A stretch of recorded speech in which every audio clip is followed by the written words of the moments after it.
Thank you. Please be seated.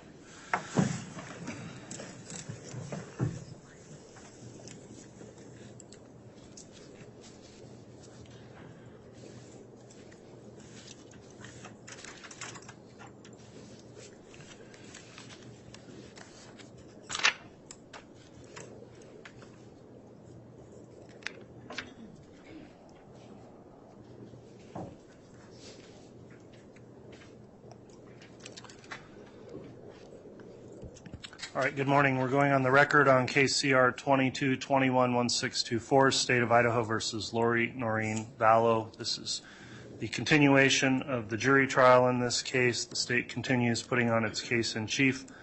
Prosecution's here present, as well as the defendant and her attorneys.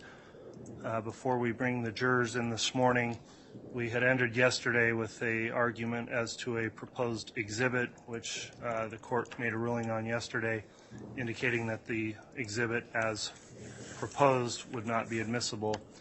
The court's been advised now that an updated, amended exhibit's been prepared, and due to the nature of the legal argument, I think it would be appropriate to hear the issue before we bring the jurors in. And in the matter of efficiency, the court would note, received a courtesy copy of the proposed exhibit and have reviewed that, and I believe the defense has as well.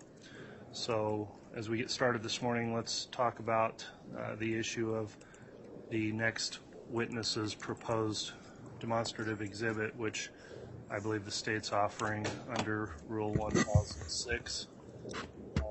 Ms. Smith, I believe you'll make argument as to the admissibility of that exhibit. Is that correct? Yes, Your Honor. All right. If you'd like to present argument at this time, I'll hear that, and then I'll give an opportunity for the defense to respond. Thank you, Your Honor. Without repeating the state's position yesterday, the amended exhibit, I believe, addressed the court's concerns that headers were removed. Any slide, and we respect and absolutely do whatever the court, we suggest that it's admissible, but respecting the court's order, we removed any slides that could even border on argument. We removed any slides, we even removed a timeline which the court had said was allowed. It is simply representative text in summary, and representative data in summary from the iCloud. It was cut and pasted directly from what's already been admitted as part of States 29. Those documents, the iCloud, Lori for Style at iCloud.com, the documents and data in Lori for Lolly Time in iCloud.com have already come in. So these items are already in evidence, and similar to has been allowed for a few witnesses. This witness reviewed, and his responsibility within the FBI to review in detail iCloud. He did that. And to aid the jury and to aid him in his testimony, this exhibit would allow him to testify as to texts that reflect the content, reflect the ideas in the defendant's own words. These texts are the defendant's own words or conversations with her co-conspirators. They are conversations that show the defendant's state of mind, motive, intent. It certainly establishes that there's no mistake in this plan.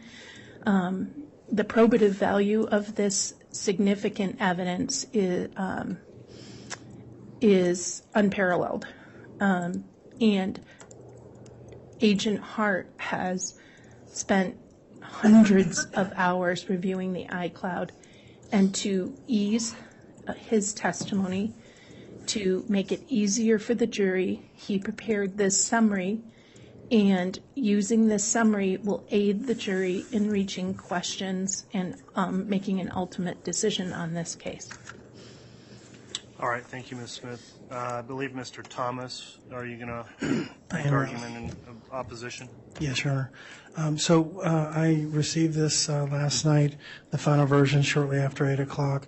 We were reviewing that last night and this morning, and in our review we found multiple pages that have impermissible hearsay. I understand that the court is willing to allow in hearsay of co-conspirators pursuant to evidentiary rule, but on pages 2, 5, 7, 15, 43, 46, 72, 73, 75, 80, 81, 82, 83, and 84, there are numerous impermissible hearsay statements from either witnesses who have testified already or witnesses who have not been called, including Melanie Boudreau, Cole Vallow, Zach Vallow, some unlisted individuals, Audrey Baratario, and Sidney Woodbury. We believe that this is far outside of what Mr. Hart will be able to testify to, and if he testifies to anything that what these people said, if he gives any commentary, then that's going to be impermissible hearsay, and he's just going to read impermissible hearsay into the record. And so I would ask that this be excluded for those reasons. All right, thank you, Mr. Thomas.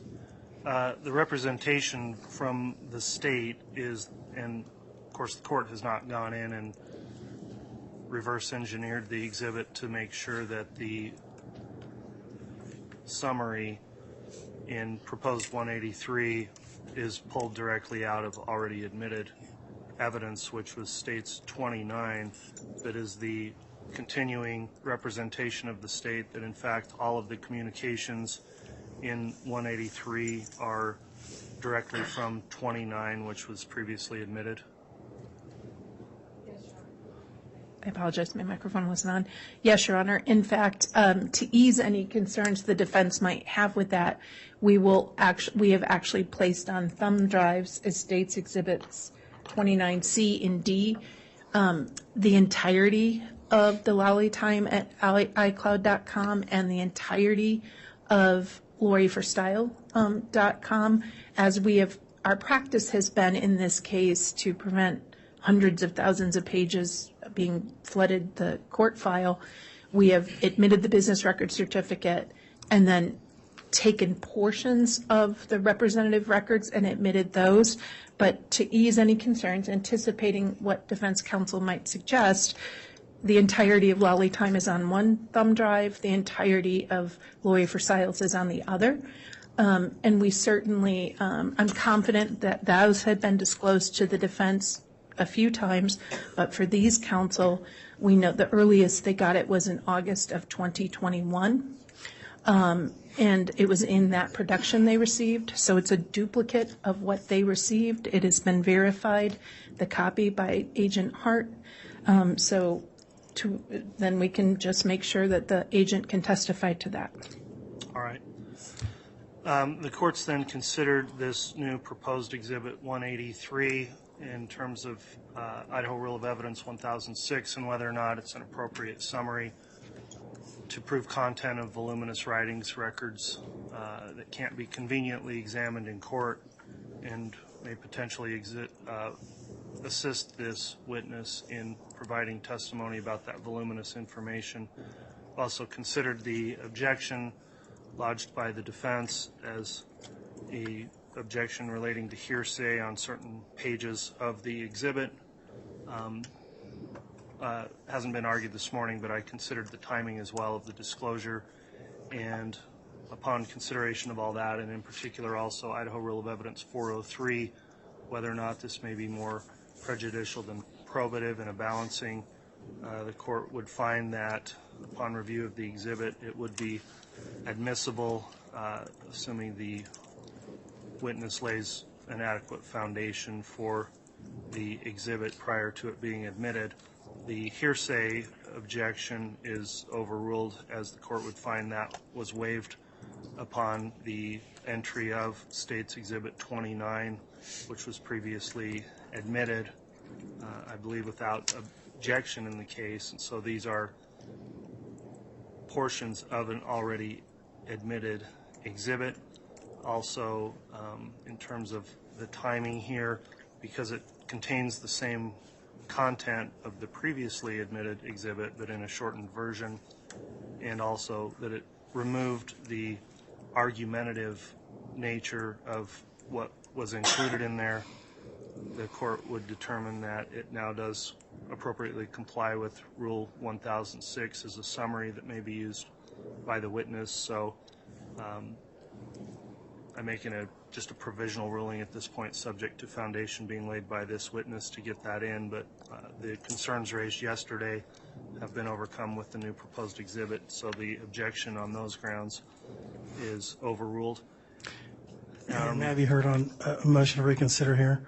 Go ahead, Mr. Thomas. The issue I have, Your Honor, is that if the court doesn't require that the state take these out in these particular pages, 14 different pages, that the state has indicated that these are voluminous documents. We had no idea that they were going to pull in these hearsay statements. We had no idea that they weren't going to actually call any of these people that I've indicated, and it would be ineffective on our part should we just roll over and allow this to happen. And Your Honor, I believe that ineffective assistance of counsel is a big deal, and I think that this state could cure this by pulling out those items that were in this hearsay, that are hearsay within this. I understand that it has already been admitted as an exhibit, but to have the jury hear impermissible hearsay just because of a mistake on Ms. Vallow's counsel, that we allowed this to come in without the objection of hearsay, I think would be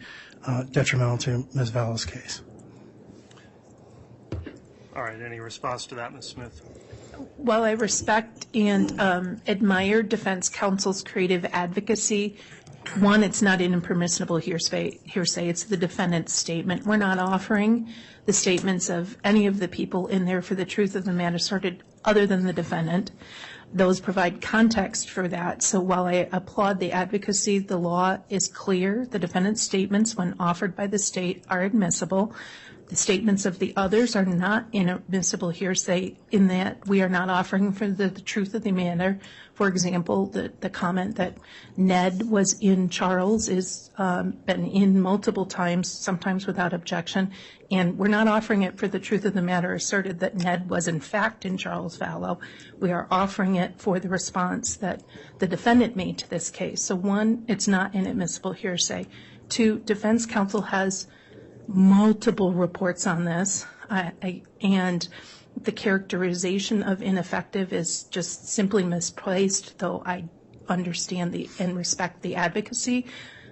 It's just flat out not accurate. The appellate record on this will be clear, and the state has no concerns offering this exhibit in the context it's been put forward and offering and purporting the defendant's own statements. So for that reason, legally, the defense's position is unfounded.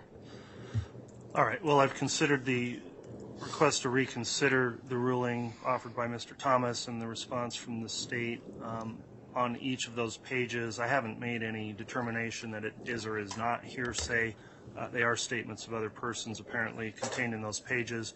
Whether or not they fall within impermissible hearsay has not been determined. What has been determined is the exhibit from whence these come was previously admitted, and to the extent if there is any hearsay in there, it may or may not be permissible hearsay, but the defense will be allowed to cross-examine on those issues as well as it relates to whether or not the credibility could be attacked or they could be impeached if in fact it is a hearsay statement, which is inherently less reliable than direct statements. So the court doesn't find a reason to modify my prior ruling based on that finding. So that'll be the determination as it relates to the proposed exhibit 183. Before we get started also, as I'm thinking through with this witness counsel, the defense had raised an issue yesterday also as it relates to concerns that the witness may have violated the exclusionary rule. If there's going to be extensive argument on that beyond me just doing the normal question I'm giving to all the witnesses, I'm wondering if perhaps we shouldn't start there with the witness also outside the presence of the jury if you think you're going to probe into whether or not the witness may have violated the exclusionary rule. I think it might be more appropriate to do that examination outside of the juror's presence. Yes, Your Honor. You do intend to do that? Yes. Okay. With that, then, I would find that it's appropriate to conduct that voir dire on that issue without the jurors present, so that we can get into if, in fact, there was any violation of the exclusionary rule. The witness can disclose that without having the jurors hear that information. So if that's where we are on the issue, I would suggest we then call the witness, have him brought in, go through the exclusionary rule issue, and then, assuming the witness stays on the stand, we'll bring the jurors in after that if the court does not find that he is excluded. Thank you, Honor. Do you want Agent Hart brought in? Yes, let's go ahead and do that then. Your Honor, prior to that, could I just get a ruling that I don't have to make specific hearsay objections on pages 2, 5, 7, 15, 43, 46, 72, 73, 75, 80, 81, 82, 83, and 84, and that the court's willing to acknowledge for appellate purposes that I have made those objections. I don't want to call specific attention to the jury to those specific hearsay objections. Is that okay? Yes, so the record will indicate that the defense has now raised objections on those pages as to hearsay on the proposed exhibit that is not yet admitted, but if it does become admitted, then pages 2, 5, 7, 15, 43, 46, 72, 73, 75, 80, 81, 82, 83, and 84 have lodged an objection on hearsay grounds to each of those, and the court will not require you to re-raise the issue before the jurors. And again, I don't have those in front of me. If you think for some reason it should be raised again, you're not prohibited from bringing it up, but it's lodged in the record that you've made your objection. Thank you. Your Honor, if the state may at some point get that list, that went pretty fast, and that we heard about it in chambers but couldn't write it down fast enough. So if we could get that list, if defense counsel could email it to us or something, just so that we can make sure we're paying attention to that issue as it comes up. Okay, let me just read it off for you one more time. Thank you, I'm sorry. 2, 5, 7, 15, 43, 46, 72, 73, 75, 80, 81, 82, 83, 84. Thank you, Judge. You're welcome.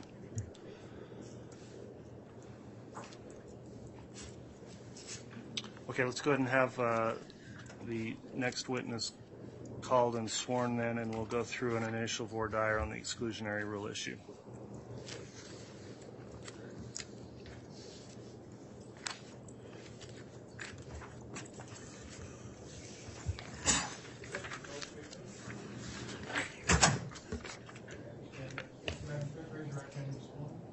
Do you solemnly swear or affirm the testimony you're about to give will be the truth, the whole truth, and nothing but the truth, so help you God? I do.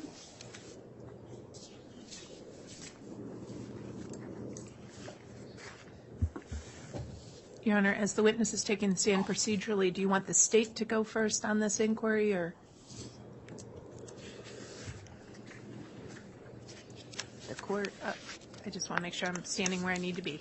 Yes. If you'll give me just a second, counsel.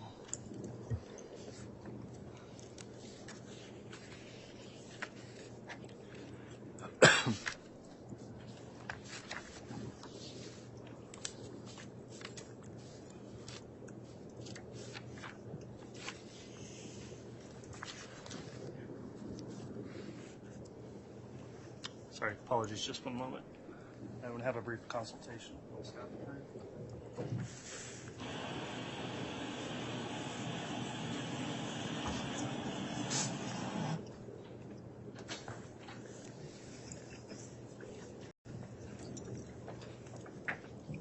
All right, thank you. Please be seated.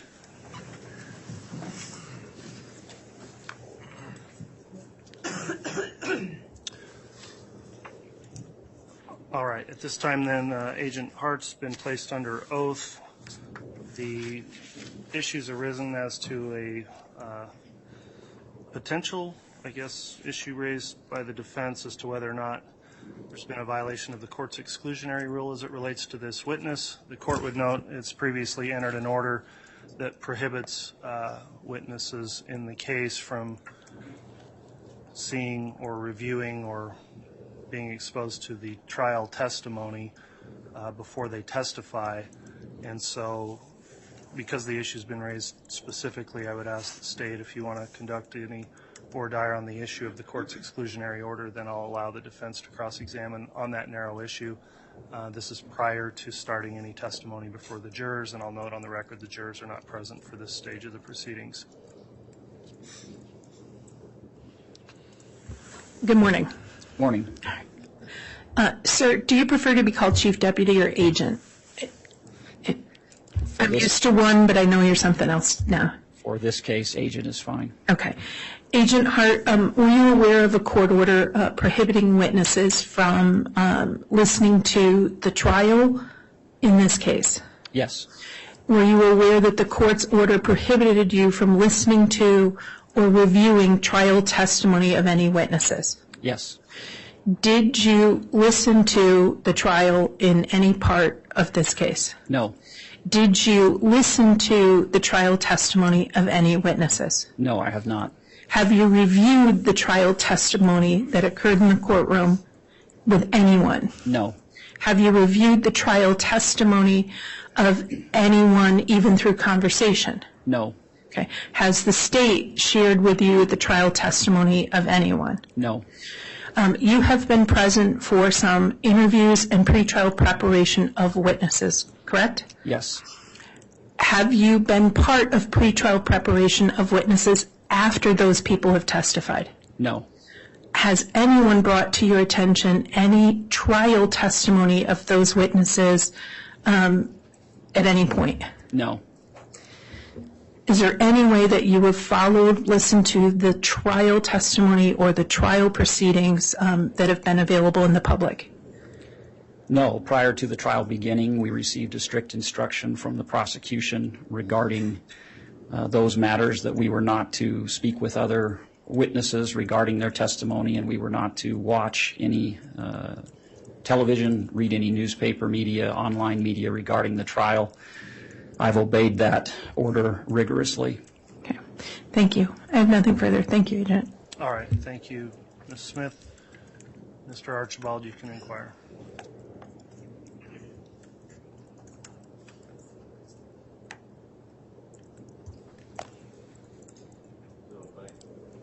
If I understand correctly, you're not with the FBI any longer, but that was your former job.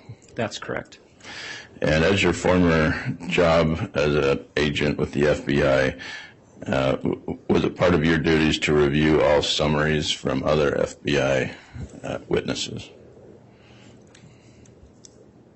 I guess I don't understand your question when you say FBI witnesses. There's been a number of FBI witnesses who have testified in this trial. Are you aware of that?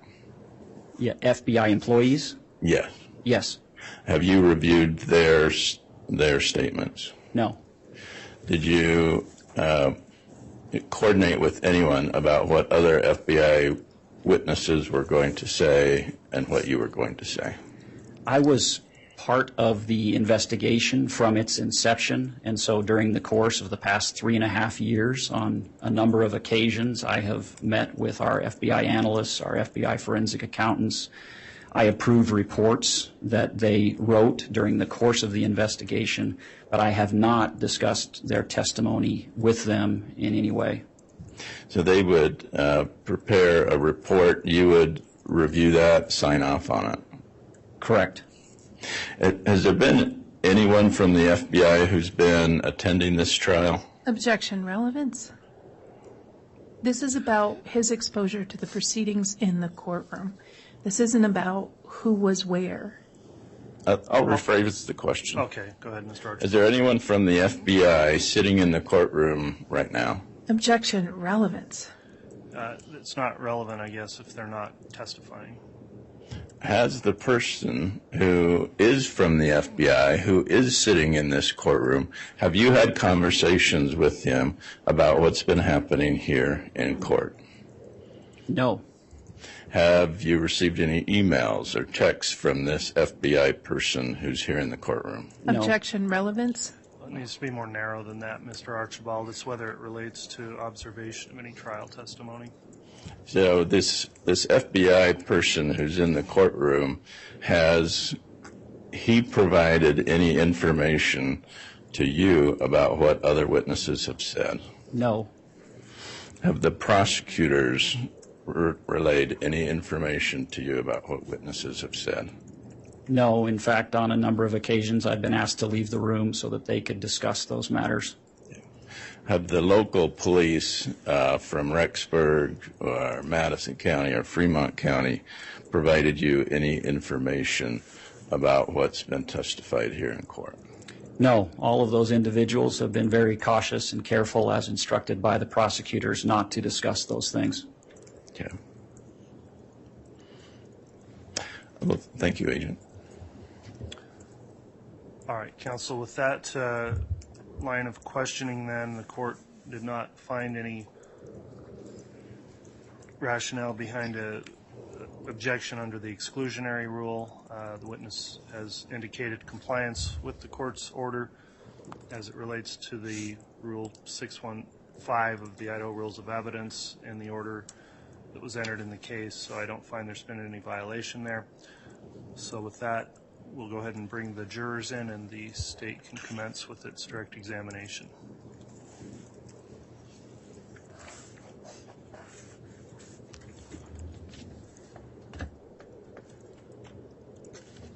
Your Honor, while the jury is being brought in, may I and Mr. Wood get set up for the state's direct?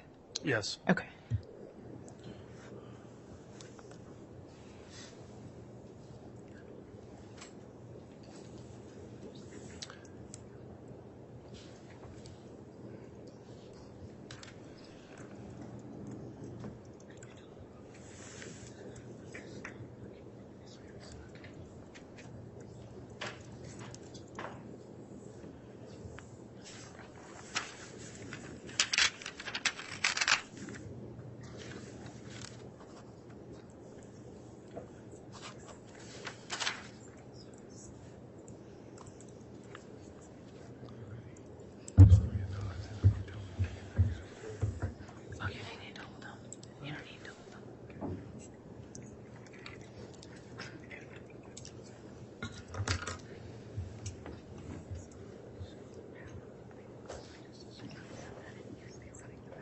But we're still going to do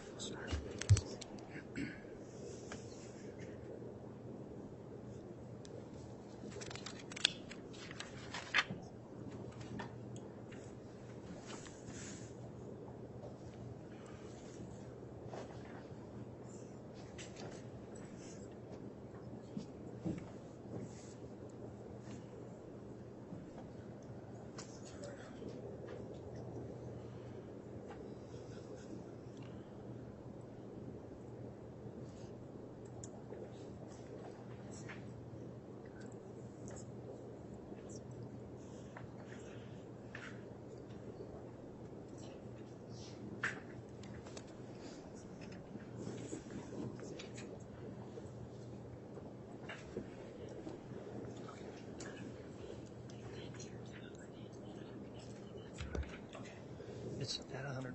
Is it? Will it make it to lunch, or should I just keep it plugged in? Okay. Okay. Perfect. Thank you. All right, please.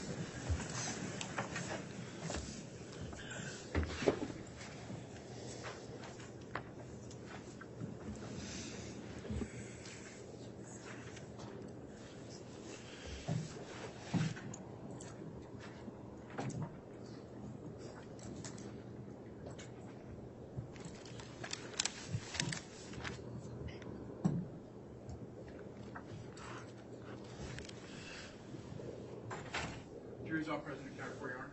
All right. Thank you, Mr. Bailiff. Please be seated.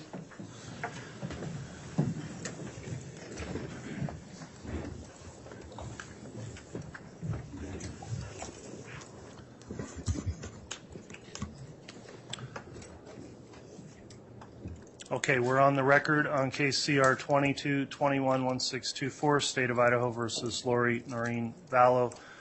The prosecution's here present, as well as the defense and the defendant.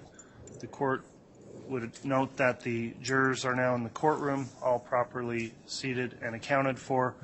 I believe they've all signed their daily juror affirmation. Is that correct, Mr. Bailiff? Yes, Your Honor. Very well. Thank you again for your continued service and adhering to the court's instructions. In terms of our scheduling, the court will intend to stop at noon today, or roughly around noon if we can.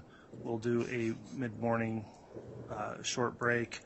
And I'll note that the state has called its next witness. The witness has been sworn already. We had some testimony as it related to the exclusionary rule argument, and that's been resolved. So the court doesn't have any further inquiry for the witness before you start with your examination. Ms. Smith, if you'd like to commence with direct, you may. Thank you, Your Honor. Good morning, sir. Good morning. Sir, can you introduce yourself to the ladies and gentlemen of the jury and spell your last name? Yes, my name is Douglas Hart, H-A-R-T. Sir, how are you employed? I am currently employed as the Chief Deputy for the Canyon County Sheriff's Office. The sheriff is the elected official. The Chief Deputy is second in command underneath the sheriff. How long have you been at the Canyon County Sheriff's Department? Approximately 8 months. Okay. How long, where were you before that? From 1995, September of 1995 through September of 2022, I was employed as a special agent for the Federal Bureau of Investigation. Can you give us a little bit of information on your background as a special agent with the FBI? Certainly. I attended the FBI Academy in Quantico, Virginia, and graduated from the Academy. My first assignment was to the Honolulu, Hawaii Division. I was assigned to the Organized Crime and Drug Squad. So during my time in Hawaii, I specialized in long-term, complex, multi-subject investigations. We did a lot of conspiracy cases. I got my first experience in homicide investigations in Hawaii. We had 2 homicides that my squad investigated that took place on military installations in Hawaii.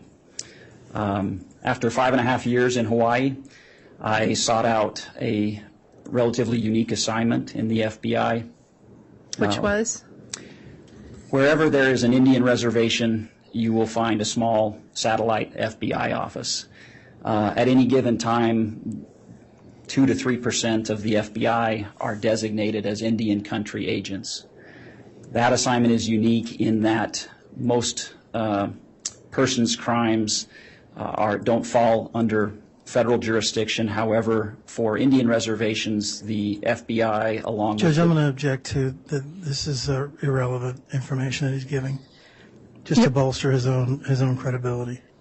Well, Your Honor, his experience and access to direct investigations into persons' crime is relevant, and it goes to lay a foundation for the findings and observations he made as one of the primary investigators in this matter.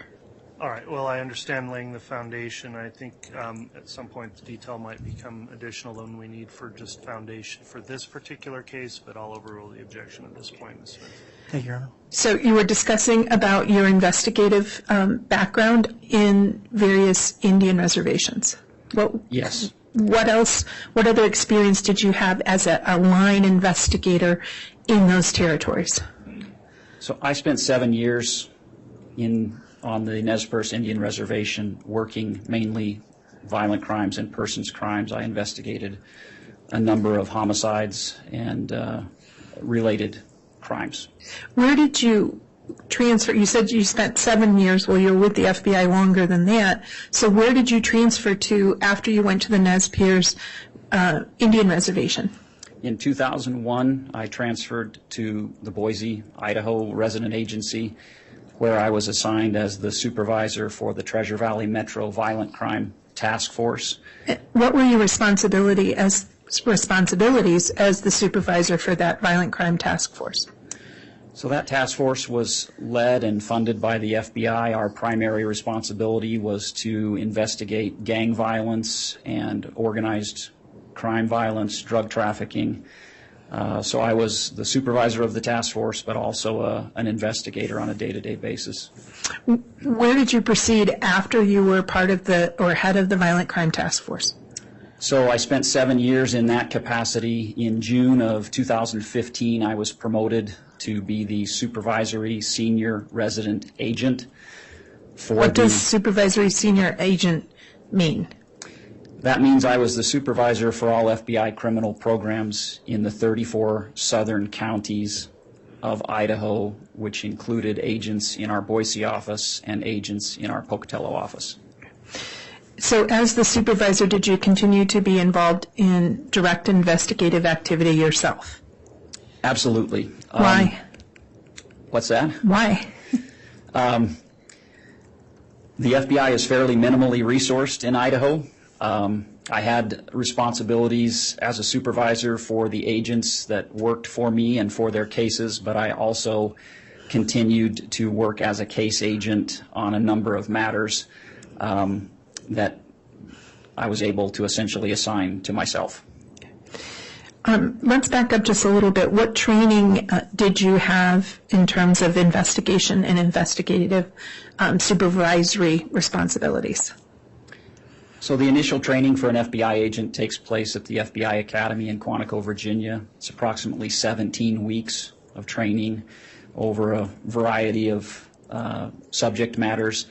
And then subsequent to that, I've attended many what we call in-service trainings that are specific to a specialized law enforcement duty or topic, such as crime scene management schools, interviewing, interrogation schools, written statement analysis schools, so on and so forth.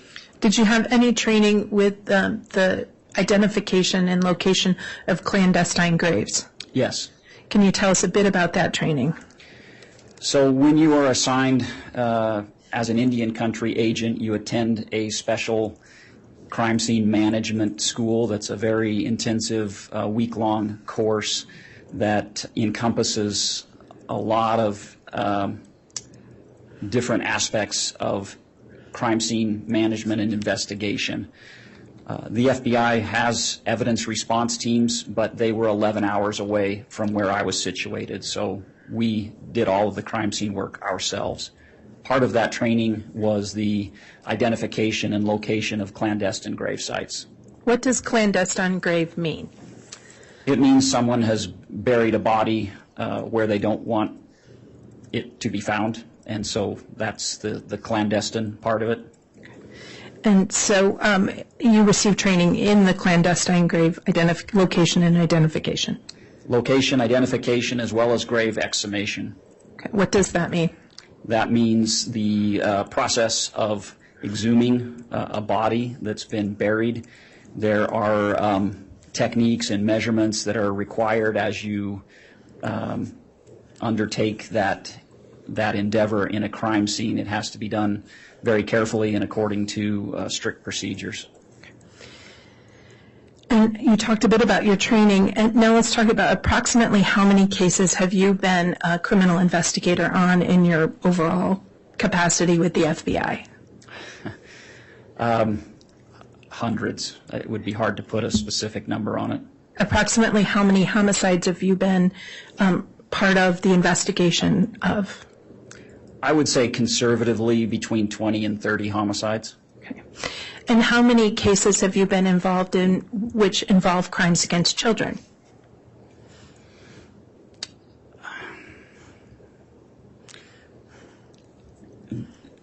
There are lots of types of crimes against children. I've been in, I would say, over 50.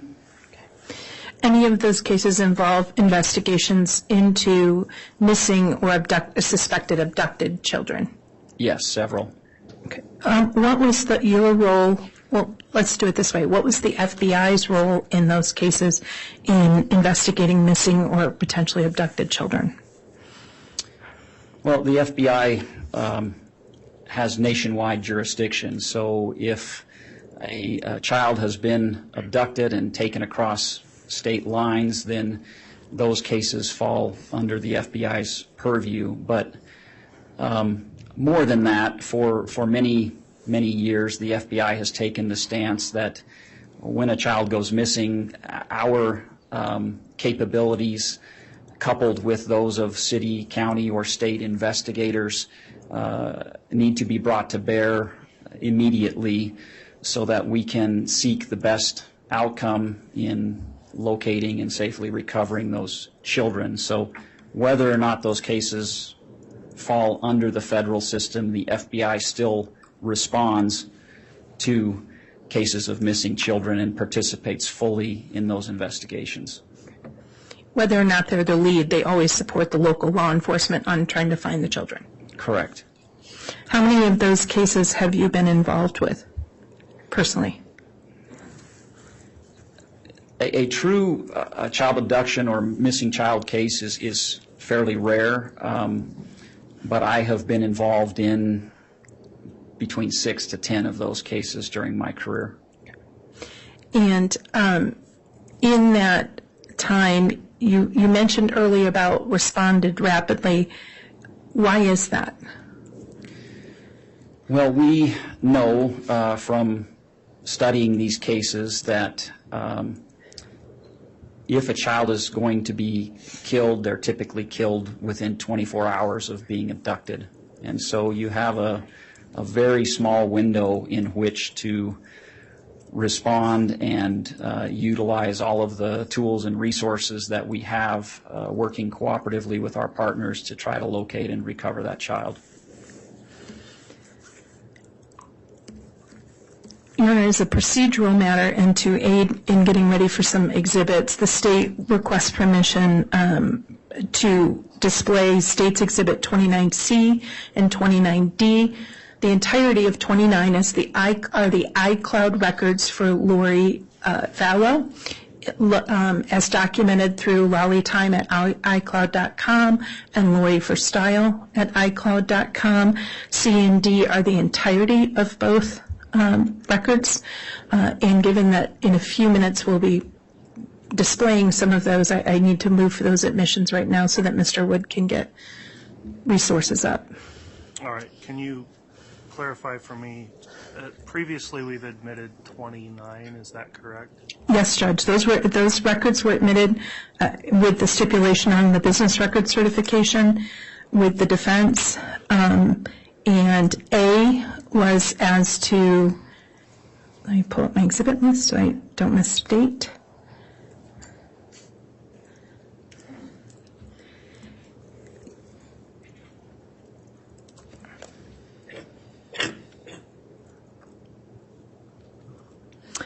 $29A was the certified business records for Lori for Style at iCloud.com. 29B was the certified records for Lollytime at iCloud.com. C is the entirety of Lori for Style at iCloud.com. And D was the entirety of Lollytime at iCloud.com. And C and D have been previously admitted? Well, the entirety of 29 has been admitted because it's the records that would go with the certified attachment. We just hadn't published those or offered them in the courtroom yet. As we've done on all our sort of voluminous records, we admit the business record certification and then we display specific pages. But given some rulings of the court where we have the entirety of the actual documents that are part of 29 in the two exhibits C and D. Okay, well, they are separate exhibits, so still I don't believe they've been offered and admitted. So for purposes of the record, before we begin any kind of publishing from them or reference, I think we need to go through that procedure. Okay, Your Honor. May I ask the witness be shown States Exhibit 29C and 29D, please? Yes. Thank you, sir.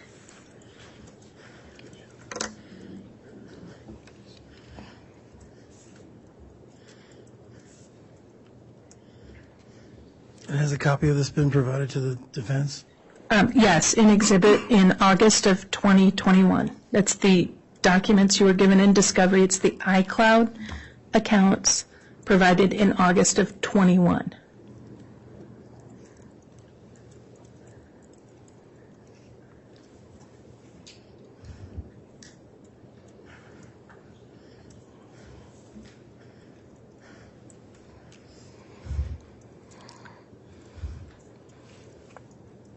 All right, go ahead, Ms. Baker. Thank you. Agent, looking at, do you recognize states 29C and D? I do. How do you recognize two thumb drives? On these two thumb drives are the copies of the Lori for Style at iCloud.com iCloud contents and the Lolly Time at iCloud.com contents. My initials are on each of these thumb drives. Okay. And you helped prepare those to make sure that you could make sure those records as part of the business records were the ones you looked at. That's correct. Okay. And you observed those, and the only thing on those two thumb drives are the entirety of Lori for Style at iCloud.com and the entirety of Lolly Time at iCloud.com. Yes. Okay. C is Lori for Style at iCloud.com, Yes. and D is Lolly Time at iCloud.com. That's correct. Okay. How do you know that? Because I'm the one who made the copies of the thumb drives. From the business records? Correct. Okay. And the thumb drives are marked? Yes. Move for the admission of States Exhibit 29C and 29D. Any objection? Yes, Your Honor. We would object to any hearsay contained therein, and we believe that there is multiple layers of impermissible hearsay, so we'd ask the court not to admit those. All right, what's the response from the state? Your Honor, any statements of the defendant in her own words are being reflected in that document. Any statements of co-conspirators are admissible and not considered impermissible hearsay. So communications between her, Alex Cox, other co-conspirators, including Chad Daybell, are relevant and admissible and allowed before the jury. Anyone who is not a co-conspirator, their statements aren't being offered for the truth of the matter asserted. They're simply being offered to provide context as to what the defendant's response was. It goes directly to motive, intent, that there's absence of any mistake on this issue, and therefore are highly probative and relevant. All right, and could you, I know I've already asked this, but could you again explain to me how these tie into 29? Not a sub, but just the Exhibit 29. Exhibit 29 was the certified business record, and at the beginning of the case, the defense agreed with the state that if we omitted the certification of the business records, that the state could produce various portions of those records rather than the record in entirety. We recognize that the rule typically requires that you admit the entire record with the certification, but because of the volume of documents that we've offered, we admitted select portions by agreement. These are the actual entirety of those business records. So in some respects, 29 as to Lori for Style and 29 as to Lolly Time are more complete than any of the other business records we've done because it's the entirety of those records. And so the court has before it the certification, and the agreement was that the underlying records came in and in fact have been used with multiple other witnesses, but not in their entirety, without objection. Nate Duncan, Detective Hermosillo, referenced by Detective Pillar. So these records have been referenced by multiple individuals, and now the state is providing the entirety of both business record sets to the court.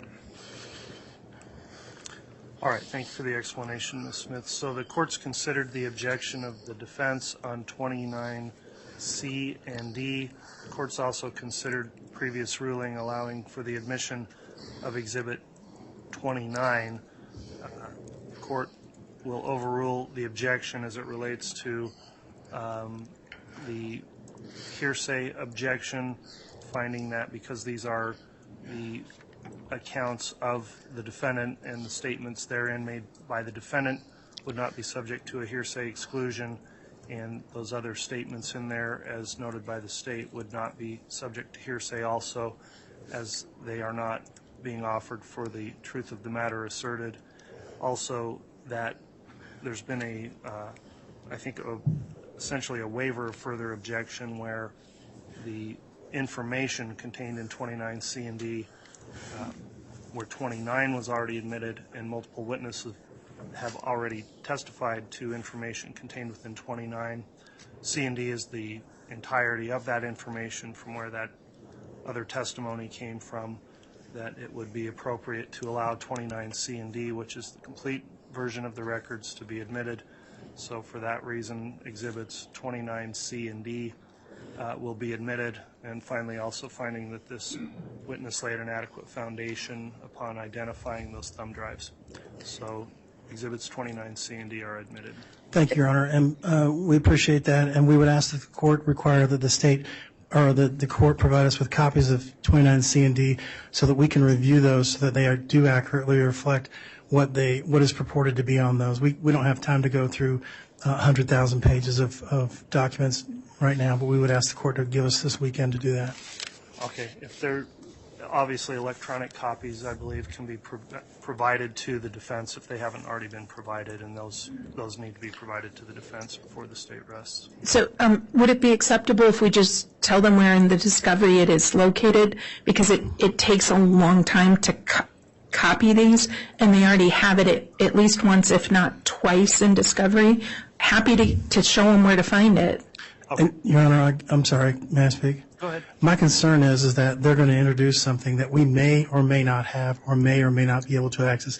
I would like the court, if it's possible, to make copies of that and give it to us, because I want to know exactly what's on that jump drive specifically that's admitted into this court for the jury to view. All right. Well, the court doesn't create exhibits, so the exhibits are admitted, but I will allow the defense an opportunity with the state to monitor also to simply produce copies of the electronic file that's on each of those jump drives. Okay. And as I understand it, each jump drive contains a single file, but it's a huge file of electronic information. It contains a single record, and that record will, of course, an iCloud has hundreds of technically different things, but they're all part of the one record.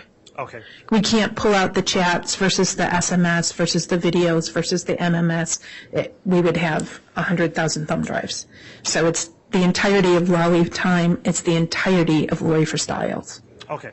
Well, C&D are admitted, and again, the defense will be entitled to a electronic reproduction of C&D to be provided to them, which I would think is just a matter of copying the file over to a new thumb drive that's the same size and giving them that, but the state can observe when that copying is made through the court's official exhibit. Thank you. Yes, sir. Thank you, Judge. All right. Do you want to continue then, Ms. Smith? Yes, Judge. And just so that there's clarification, Mr. Wood is going to aid me in working with 29 C&D, so he will be over here, if that's acceptable to the court, getting that up and going, so people don't wonder what he's doing. Okay. If he's there with technical assistance, that will be fine. Thank you, Judge. And I'm sorry to take things a bit out of order, Agent, but I just wanted to get that done sooner rather than later. You had indicated, let's back up just a little bit. Did you have any other responsibilities while you were the supervisory agent in Boise for coordinating with organizations, say, on behavioral analysis? Yes, I did. Okay. What is behavioral analysis? The FBI has a highly specialized unit called the Behavioral Analysis Unit. They're sometimes referred to as the profilers. That's a unit that exists in Quantico, Virginia. It's comprised of actually 5 different sections: crimes against adults, crimes against children, terrorism, cyber and counterintelligence, as well as training and research. Each division or state in the United States has a BAU coordinator. BAU, Behavioral Unit? Behavioral Analysis Unit Coordinator.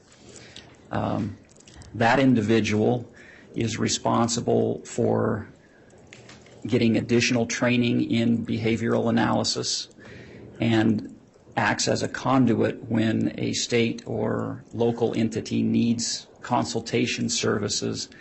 The BAU coordinator does a triage of those cases and helps facilitate which cases are appropriate for the behavioral analysis unit to look at. I was the BAU coordinator for the state of Idaho for approximately 13 years. Okay. So are you a profiler yourself? I am not a profiler, but I have attended a number of trainings and conferences and have read a lot of material as it relates to behavioral analysis in criminal investigations. And in that role, your job was to help facilitate and move a particular case through the process of getting a behavioral analysis where it was appropriate. Yes. Okay. Now, turning back to your work and assistance into the investigation of missing or abducted children, you indicated that there is a need for rapid deployment, and you talked about going within 24 hours. Is there a specialized unit within the FBI that handles child abduction cases on a rapid basis? Yes. What is that unit? So we have a team called the CARD team, that stands for the Child Abduction Rapid Deployment Team. They've been in existence for over 20 years.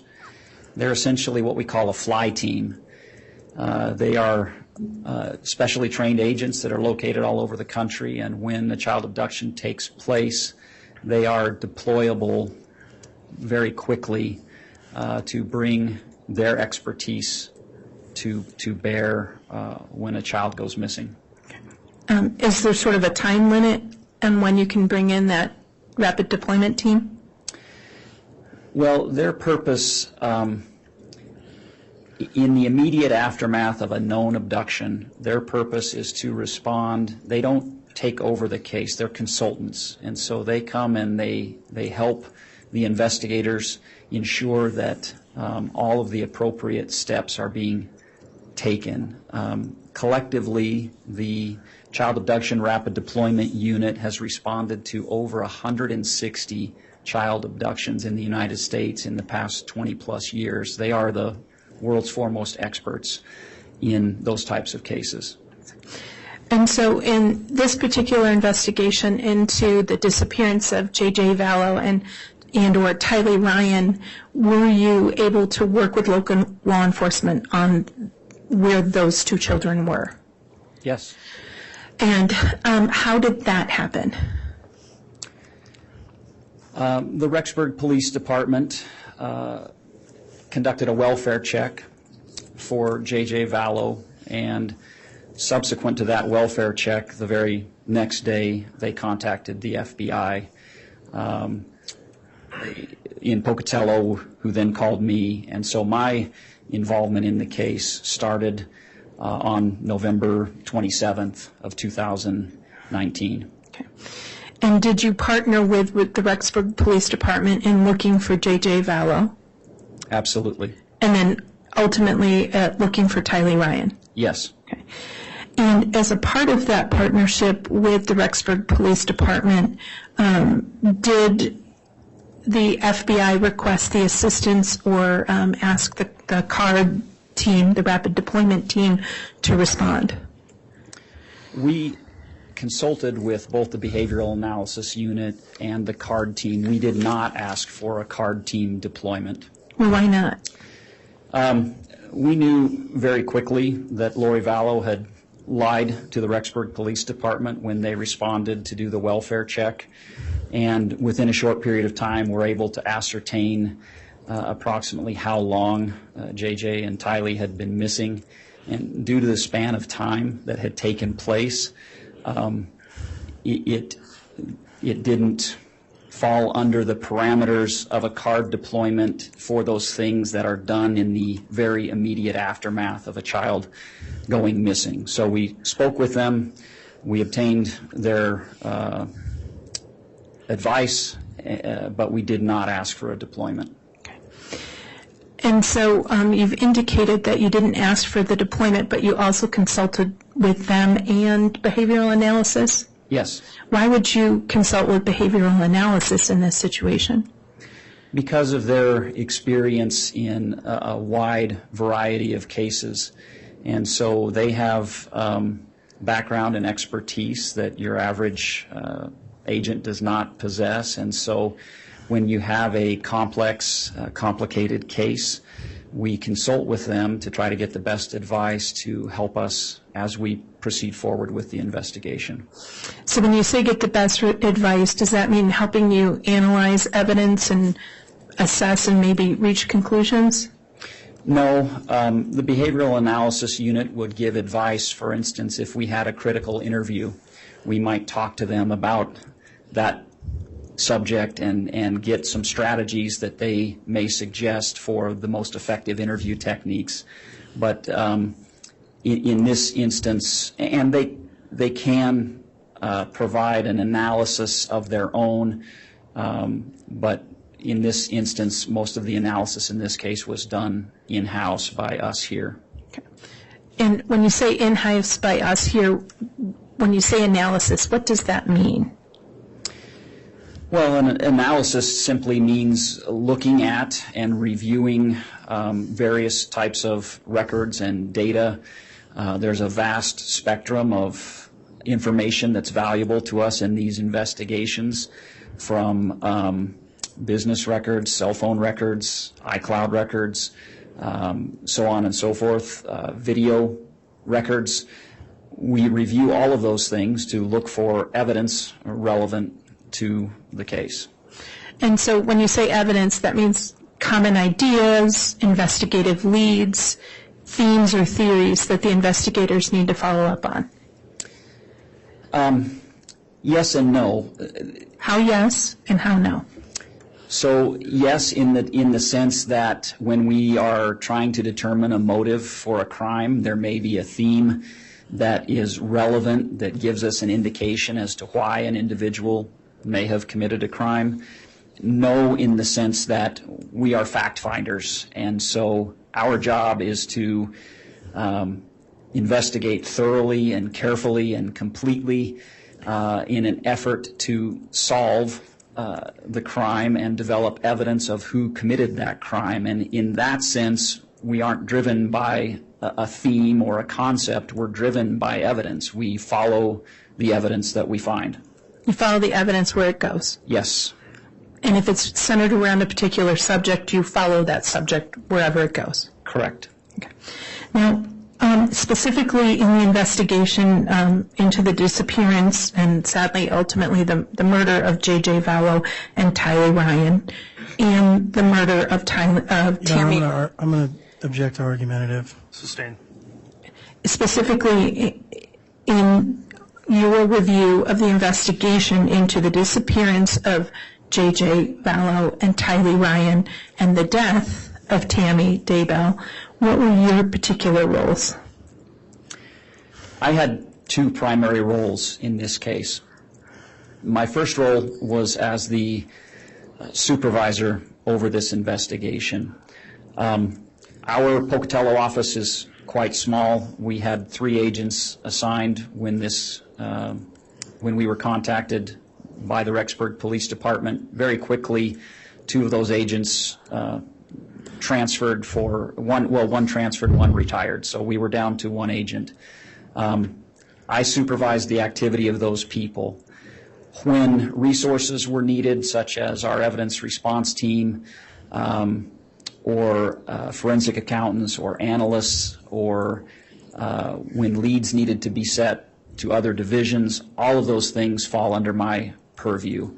And so I had the responsibility for the FBI oversight of this investigation. That's in partnership with your local partners? Correct. Okay. And so when you say your responsibilities, just to make sure I'm clear, the resources of the FBI and what resources the FBI would contribute to that partnership were directed by you? Correct. Okay. And you mentioned, and I think I accidentally cut you off, you mentioned crime analyst? We had an analyst assigned to this case, yes. Okay. And what does a crime analyst do? Their job is to look at records and to try to determine if there is relevant evidence in existence, for instance, phone analysis and analysis of Google accounts or other things. There's so much information in all of those records, and generally speaking, only a small portion of that may be relevant to the alleged crimes that we're investigating. And so you were talking about your role as sort of supervisory role. You said you had two roles. What was your second role on this case? My primary role was as an investigator in this case. I live in Boise, I work in Boise, but I traveled multiple times per month to Rexburg due to the complexity of this case, due to the fact that 2 children were missing. I felt that it was important for me to play an active role given my background and experience in these types of cases. And so I, more so than my supervisory role, I played an investigative role in this case. I was present during the crime scene search where we located... I'm going to object that this is a narrative. There's no questions here. Sustained.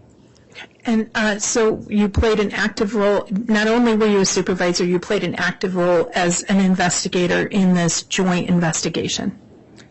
Yes, for all intents and purposes, I was the FBI case agent for this investigation. Okay. And so what specific work did you do as an investigator on this case? I conducted a number of interviews of witnesses. I was present at the search warrant execution on June 9th and 10th. My biggest investigative role was to undertake a complete analysis of the content of 2 iCloud accounts that were registered to Lori Vallow. The first is called Lori for Style at iCloud.com, and the second is called Lollytime at iCloud.com. Okay. And why was it important that those accounts be examined?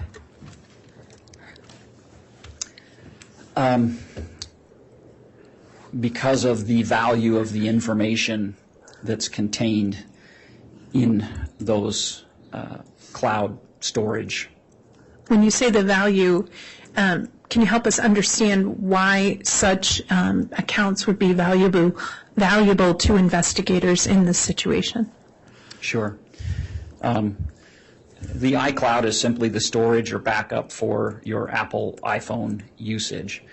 Our phones are not phones anymore. They're phones, they're email accounts, there are cameras, they contain photos and videos.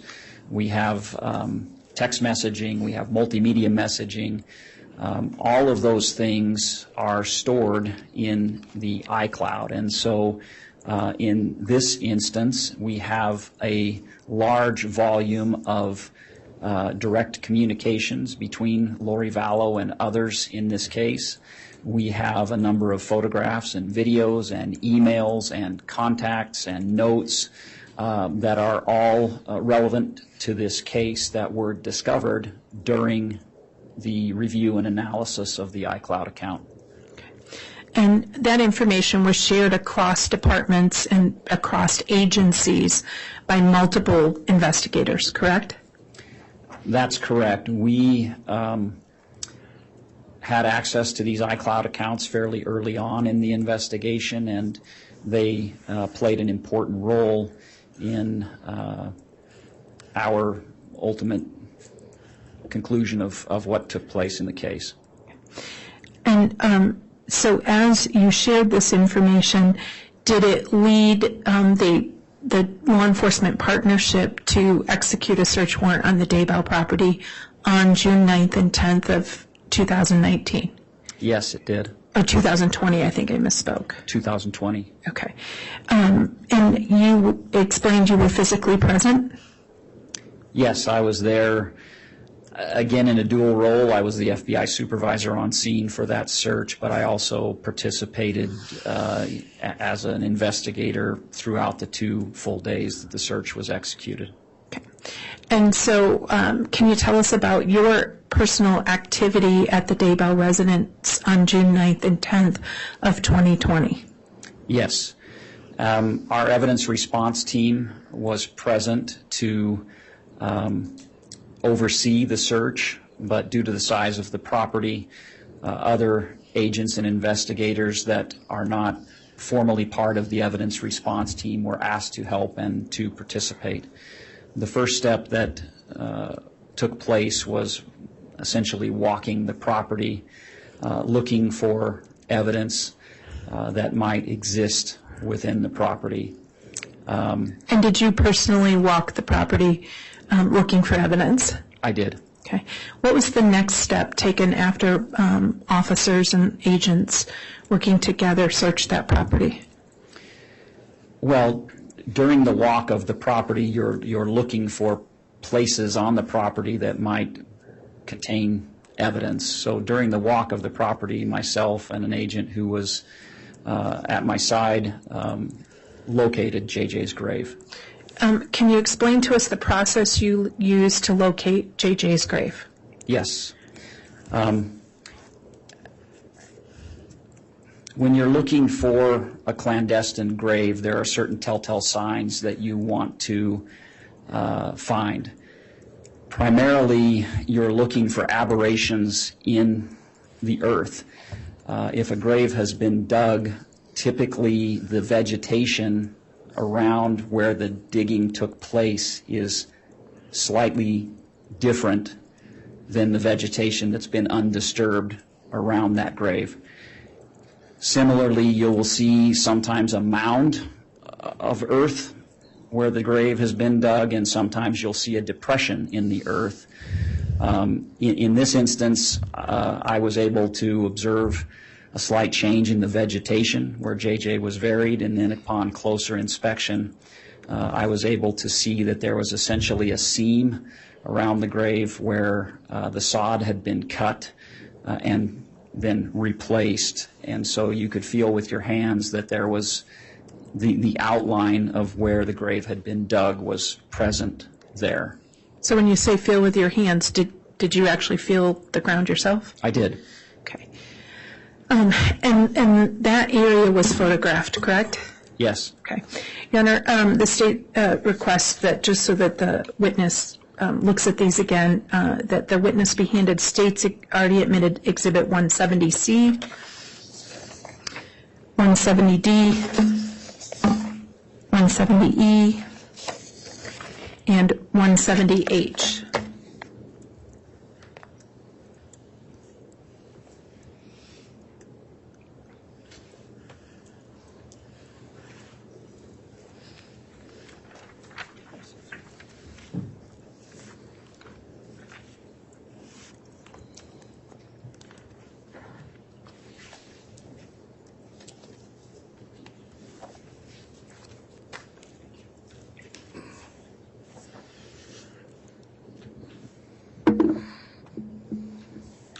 Thank you. Sir, would you take a look at those, please?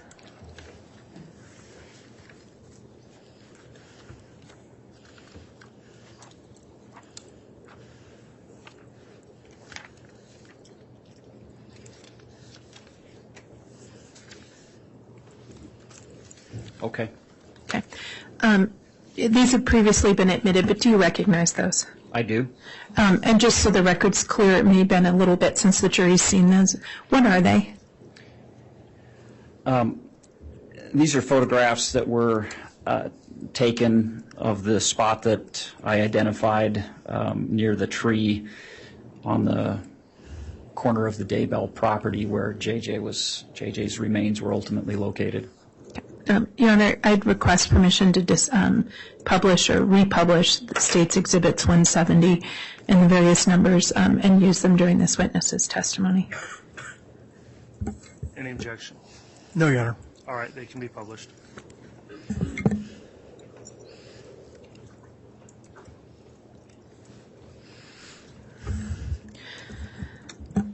So you indicated a discussion on a change of vegetation. I would like you to chat with us if you see that in States Exhibit 170C. And let me zoom out. Oop.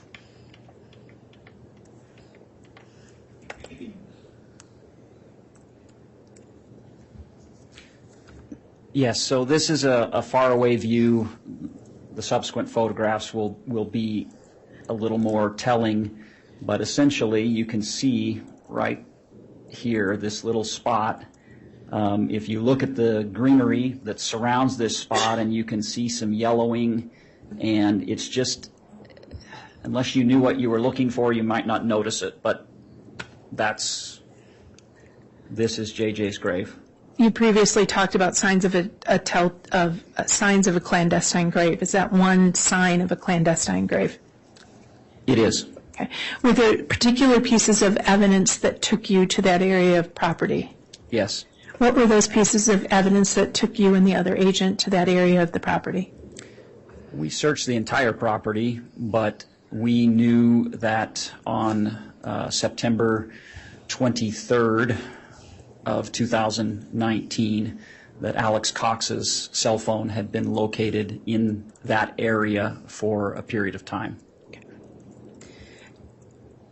So going to that area, you saw that area and that sort of yellowing, and you said there's another picture that perhaps shows it better? Yes. Okay. Let me show you States Exhibit 170D.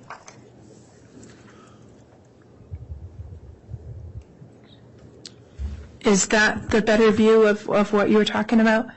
Yes. This is a close-up view, and so you can see the vegetation here is fairly long and lush, but you have this slight area here where the vegetation simply isn't growing as well, and you can see a defined outline. You can even see some edges here, and so that ultimately ended up being where JJ's remains were found. Okay. And you indicated that you felt the ground in this area. Is that the area that you felt the ground in? Yes, I felt the ground with my hands, but I also had, we carry a probe with you, which is essentially just a rod with a point on it to be able to, if you find an area that you suspect may be something you want to examine further, you use that probe to determine if hard, undisturbed ground exists. That probe doesn't really go in. If you've dug the earth up, the probe usually goes in considerably easier. And were you carrying one of those probes? I was. Okay. And you put the probe in the ground in this area? I attempted to. Okay. Let me show you States Exhibit 170E.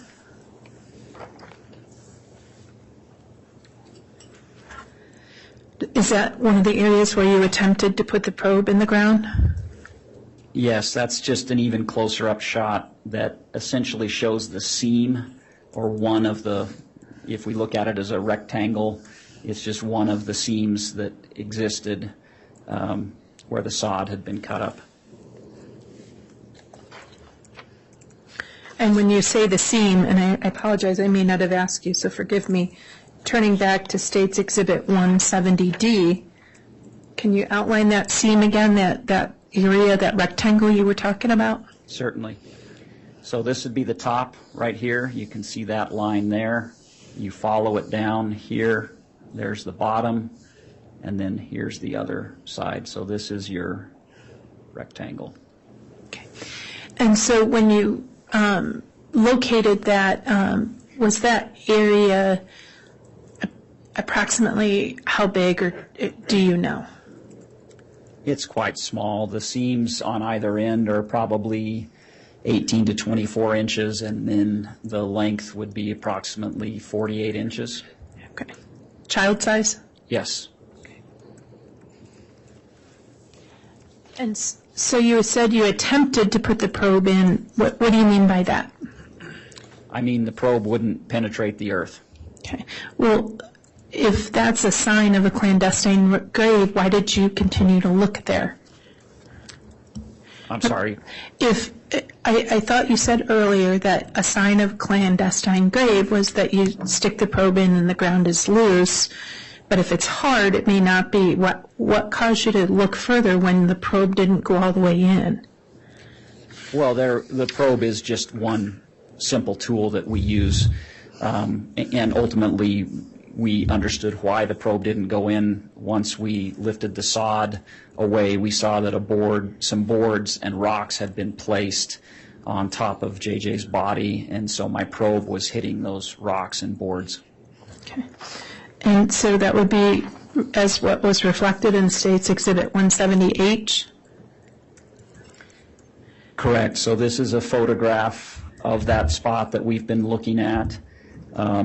And this shows where you can see where the roots and vegetation from the tree have been cut to prepare the grave, and then these rocks, and then this is one of two different boards that were present on top of JJ's body. And so was the dirt on top of those rocks and boards seemingly loose or mounded in any way? It was very, very shallow, so there wasn't a lot of dirt on top of these rocks. It was, as soon as we took the sod up, we could see that there were rocks placed there.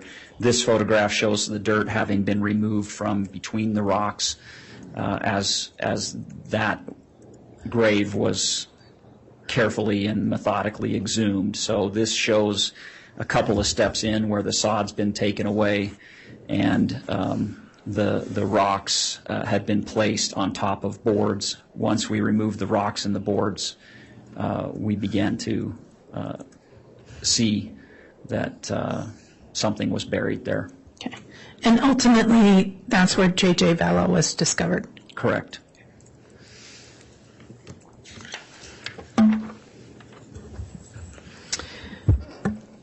Now, we're done with pictures for a while, so thank you, ma'am. You were present when JJ was discovered, but other officers took over and helped exhume JJ's body, correct?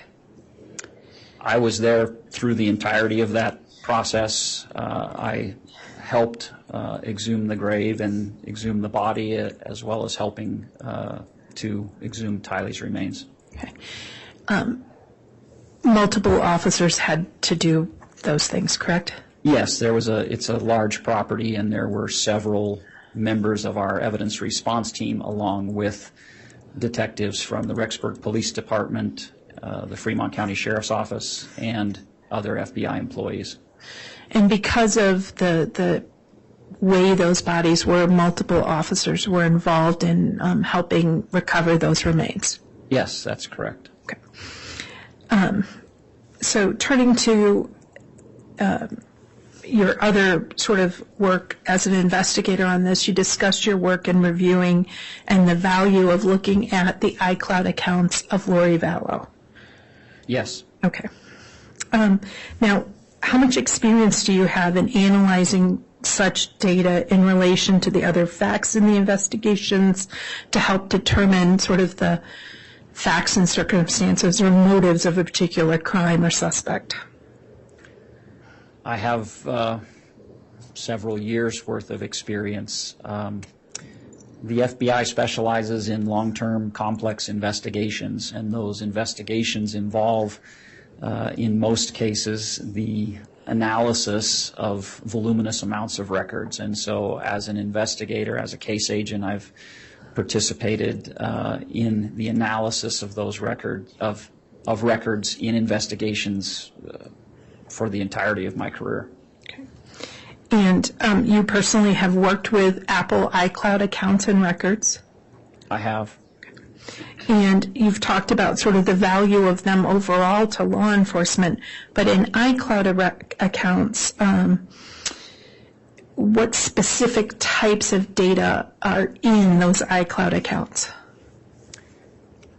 Essentially, whatever is on your smartphone is in the iCloud. It's simply a mirror more than a mirror. It's a storage device of the activity of your phone. So it contains your contacts, it contains your call logs, it contains your cookies, it contains what we call carved strings, which is data that's been deleted but hasn't yet been overridden. It contains SMS or text messages. It contains MMS or multimedia messages. It contains images, videos, and the list goes on and on. And so all of these things are present in the iCloud. And forgive me, I heard you talk about lots of the multimedia, the pictures, the location data, the text. Does it also sometimes include things that somebody has tried to delete from their phone?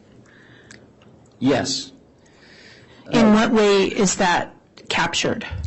In a couple of ways. So you can delete something from your phone to increase the storage on your phone, but if your phone is backed up to the cloud, typically it's no longer present on your phone, but it still exists in the cloud. So you can have data on your phone that you've deleted.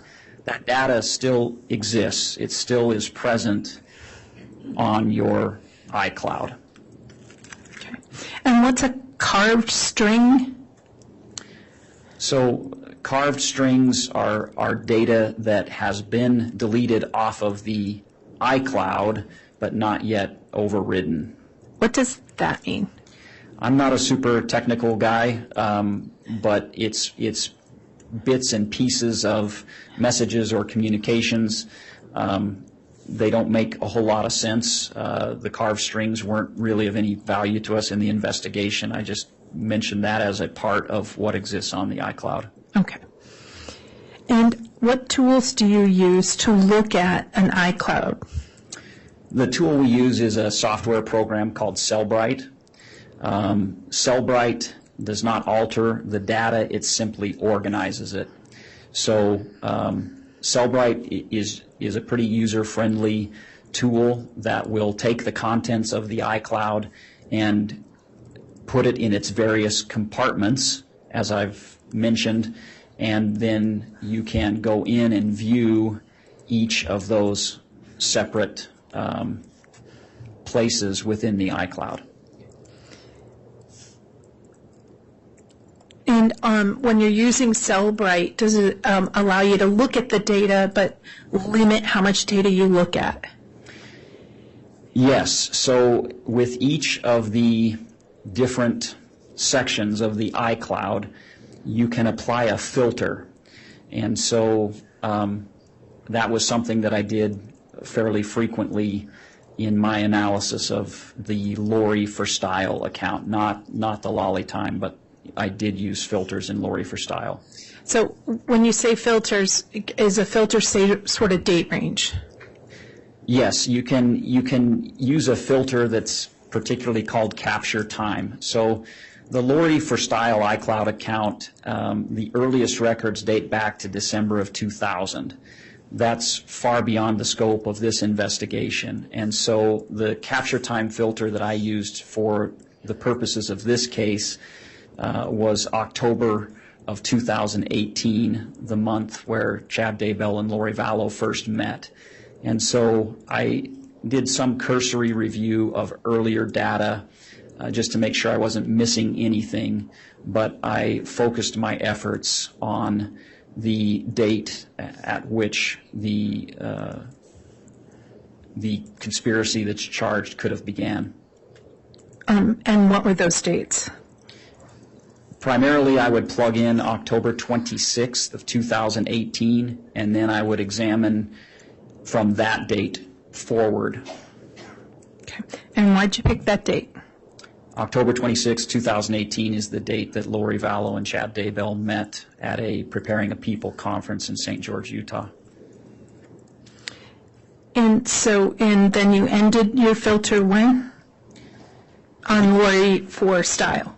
There was a point in time in late November of 2019 when Lori Vallow stopped using her phones, and so the data in the iClouds stops when the phone usage stopped, and I can't recall the exact date.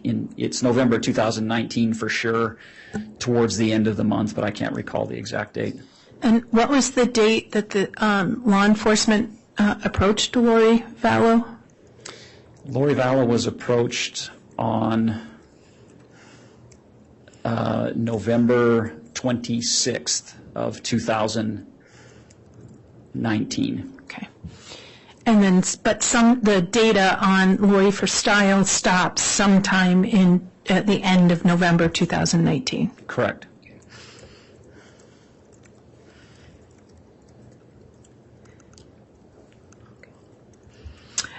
Your Honor, the state intends at this time to display State's Exhibit 29C and D. If we're happy to keep proceeding, but if we want to take a quick morning break so defense counsel can just double check it now, understanding they want a copy, but I respect that they would like to see it. We can do that, or we can proceed. Okay, let's go ahead and take our mid-morning break at this time then. I'll allow defense to access that, so let's plan on starting up again no later than 10:30. All right.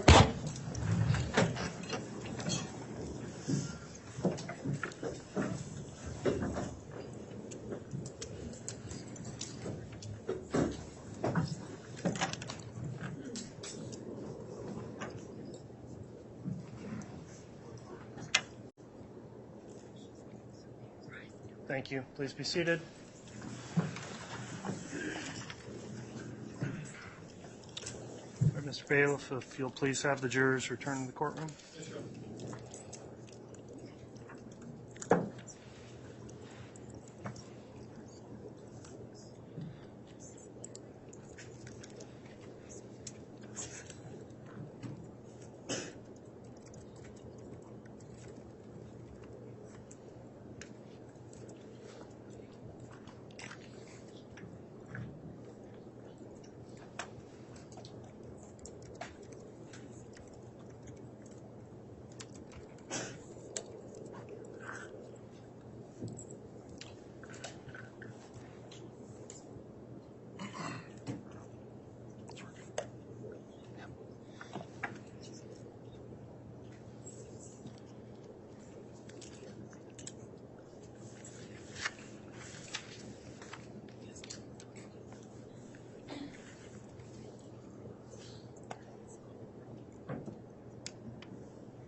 Just as the jury's coming in, can we approach sidebar real quick?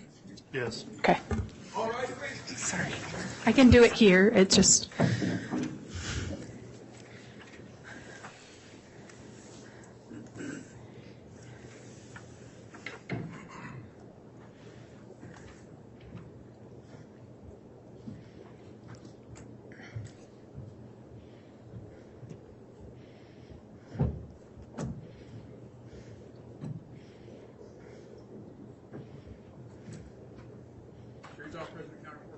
Thank you, Mr. Bailiff. Please be seated.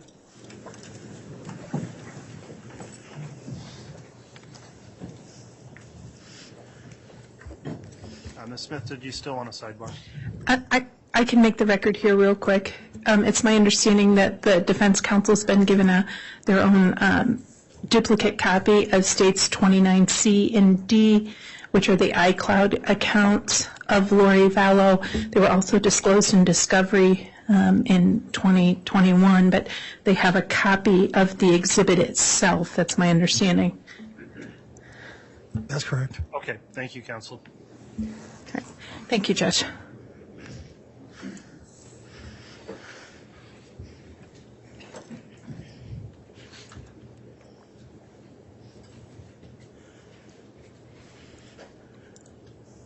You can inquire. Thank you, Judge. Good morning again. Morning. Now, earlier you talked about reviewing the Lori for Style and the Lally time accounts and viewing that data set through Cellbrite. Do you remember that? Yes. Okay. And you've previously recognized States Exhibit 29C and D, which are the Lally time accounts. If you could look at your screen, Mr. Wood is loading it.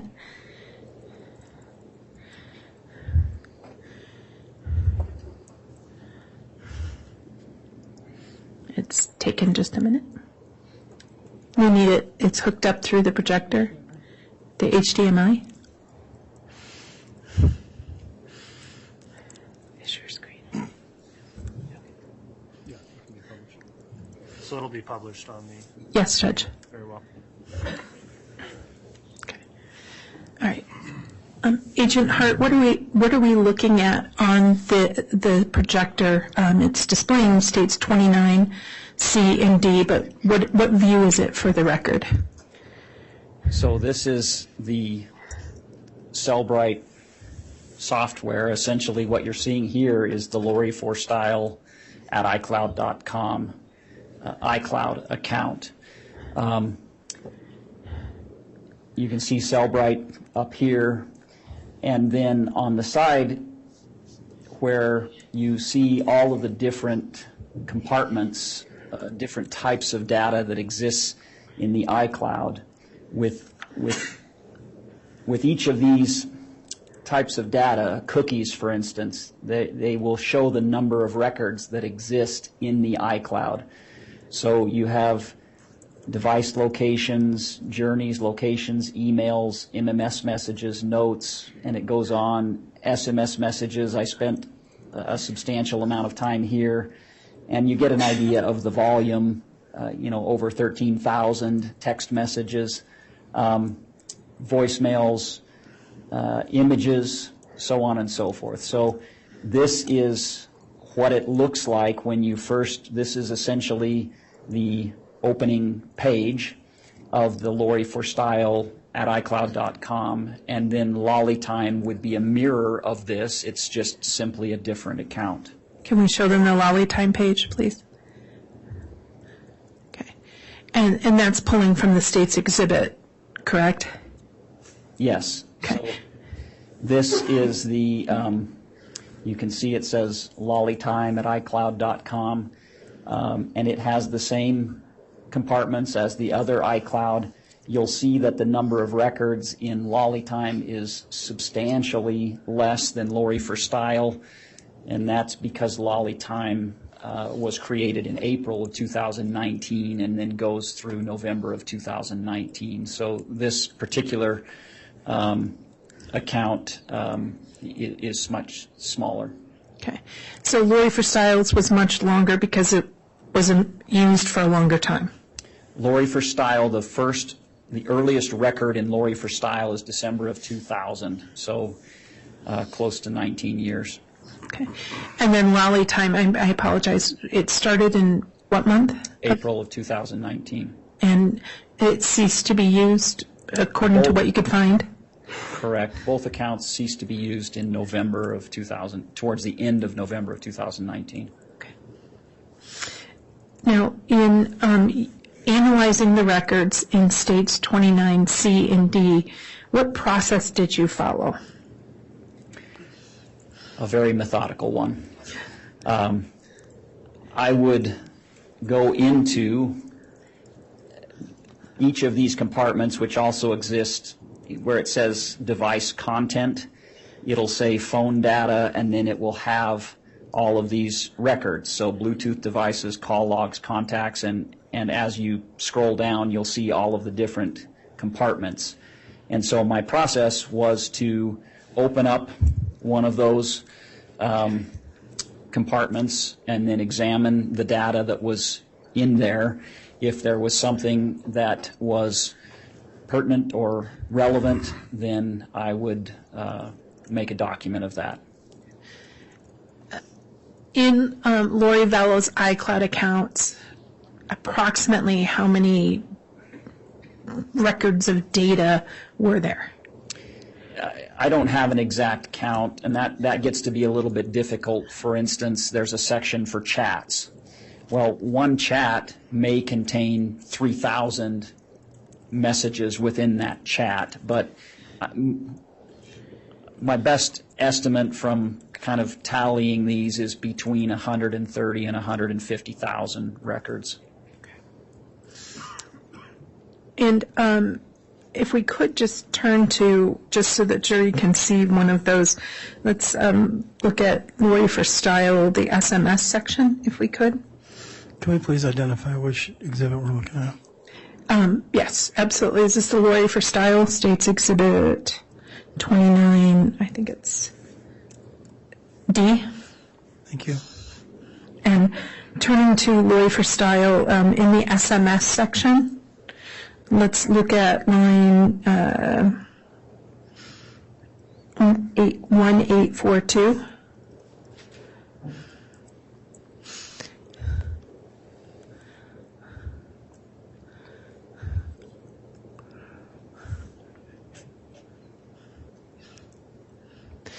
So, Agent, while Mr. Wood helps locate that and display that, is that the process you had to go through for looking, the process he's going through, is that the process you had to go through to look at every one of these texts? Yes. So in Lori for Style, I applied a date filter starting October 26th of 2018.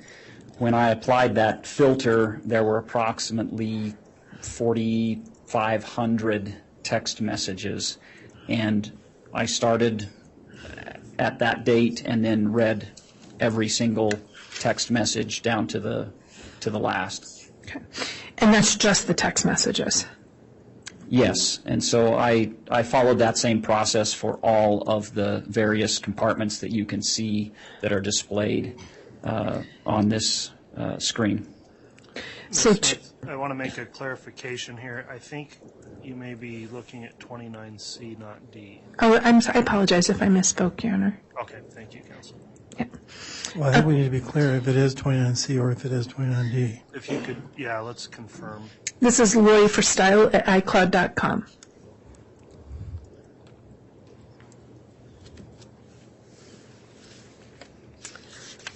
$29C. Okay, Is that what the court shows? yes. Okay, good. And so turning to line 1842, is that what's displayed up there, Agent? Yes. Could you show us sort of how you would figure out what that record was and what it revealed?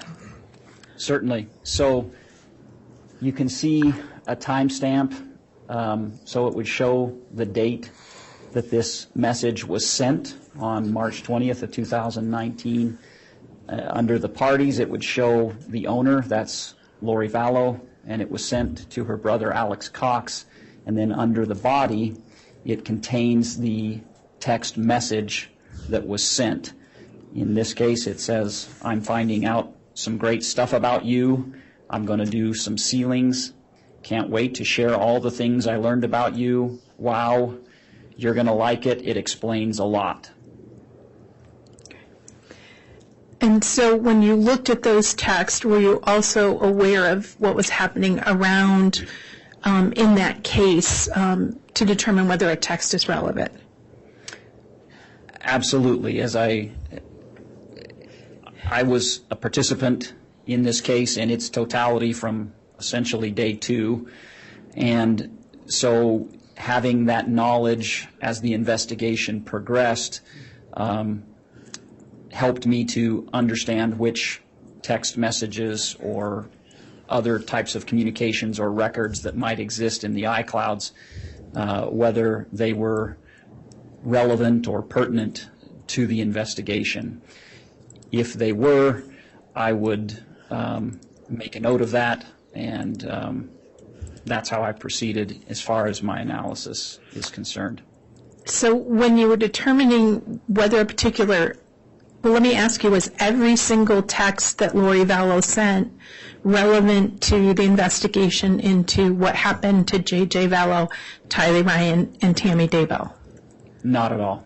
Okay, why do you say that? Well, there were hundreds, thousands of texts between Lori Vallow and friends and associates, between, car rental companies, hotels, insurance. There was a lot of communications regarding appointments and medications for JJ and things that Tylee was doing. So there were the normal everyday type of communications that most individuals have, and so those, I examined those, but they certainly really didn't have any bearing on the case. So how did you determine what was relevant? Based on the investigation, the totality of the investigation, what we had uncovered from witness interviews, and from the various searches and other efforts that we were engaging in, we had developed a pretty good idea of what may have occurred, and I was looking for communications that were indicative of participation in the disappearance of JJ, Tylee, and Tammy Daybell. And when you started looking at the records on the iCloud account, was it still actively a search for JJ and Tylee? When I began, yes, it was. But I have looked at this over the course of several weeks and months, and certainly reviewed it as the case has gone on. So the initial review started prior to the children being found, and that review continued. Even after they were recovered but not alive? Correct. And any idea how many hours it has taken you to go through all of these records? Well over 200 hours. Okay. And so in those excess of 200 hours, did you also, as you were reviewing it, sort of find investigative leads or concepts that merited following up? Yes. What were some of those investigative leads or concepts that merited following up? First and foremost, it was the relationship between Lori Vallow and Chad Daybell. Why is that?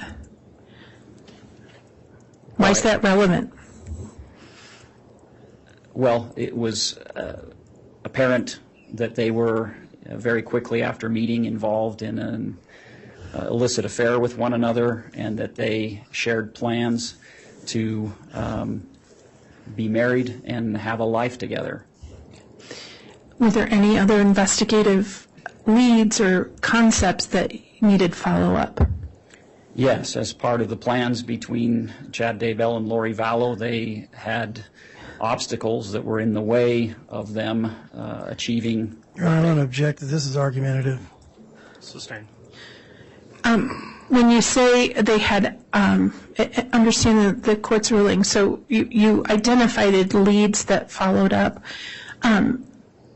Did you find information or discussion that there were barriers to their efforts to be together? I'm going to object this to argumentative. The question is argumentative.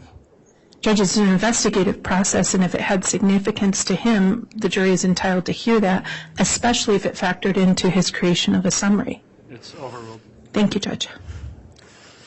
There were several communications regarding Tylee and JJ that were relevant to their deaths. Okay. How so? They discussed their deaths. Okay. And what did that have to do with the concept that they had begun an affair or planned a future together? After the affair began, there then began to be communications regarding the deaths of Charles Vallow, Tammy Daybell, JJ Vallow, and Tylee Ryan. Okay. Any conversations about Tammy Daybell? Yes. Okay. And was there communication that law enforcement had to follow up on that suggested that those individuals were considered barriers to by the defendant to her future with Chad Daybell? I'm going to object this to argumentative, Judge. Overruled. The exact word they used in the communications was obstacles. Okay. And just to be clear, the communications between who? Chad Daybell and Lori Vallow. Okay. And they characterized JJ, Tylee, Tammy, Charles as obstacles. Correct. Your Honor, I'm going to object as this misstates the actual evidence. The evidence will be admitted shortly, Judge. I'm just laying a foundation for summary. Okay, well, it's at this point then, without that being entered into yet, there's no foundation for those comments, so I'll sustain that objection. Okay. And so in following up and pursuing investigative leads and information within the iCloud accounts and in connection to interviews and other evidence, were there any other investigative leads or information that merited following up? Yes, there was financial information that was deemed to be relevant. There was information regarding the relationship between Alex Cox, Lori Vallow's brother, and Lori Vallow and Chad Daybell that were relevant. And was there, in terms of the financial information, why would that be relevant in analyzing the iCloud account in context of this investigation? Well, during the course of the investigation, one of the elements that we examined was a potential financial motive for the crimes, and so that was part of our process in being thorough as it relates to looking at all the information that was available to us as we conducted the case. And in the review of the evidence of the case, in particular the information contained in the iCloud accounts, was there information that suggested there was evidence of financial motive for these individuals? I'm going to object, Your Honor. That's argumentative.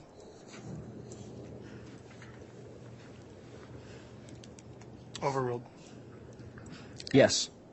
What evidence did you find that merited following up as an investigative tool or investigative avenue? In the iCloud specifically, there was communications and direct references to a large life insurance policy possessed by Charles Vallow, as well as Social Security payments that were attributable to J.J. Vallow and Tylee Ryan.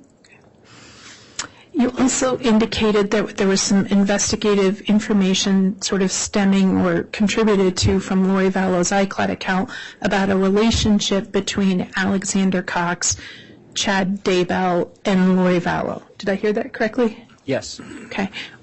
What information or evidence did you hear that led to investigative pursuits?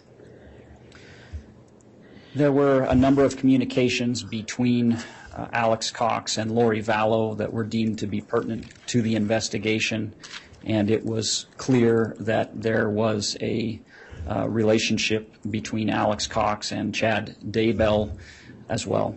Okay. And why would those things be relevant to the investigation into what happened to J.J., Tylee, and Tammy?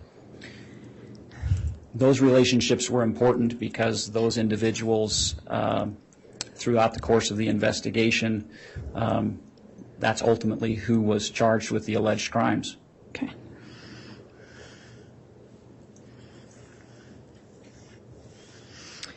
Now, in using what is up on the screen, the iCloud account for Lori Vallow, for both Lori for Style and Lolly Time,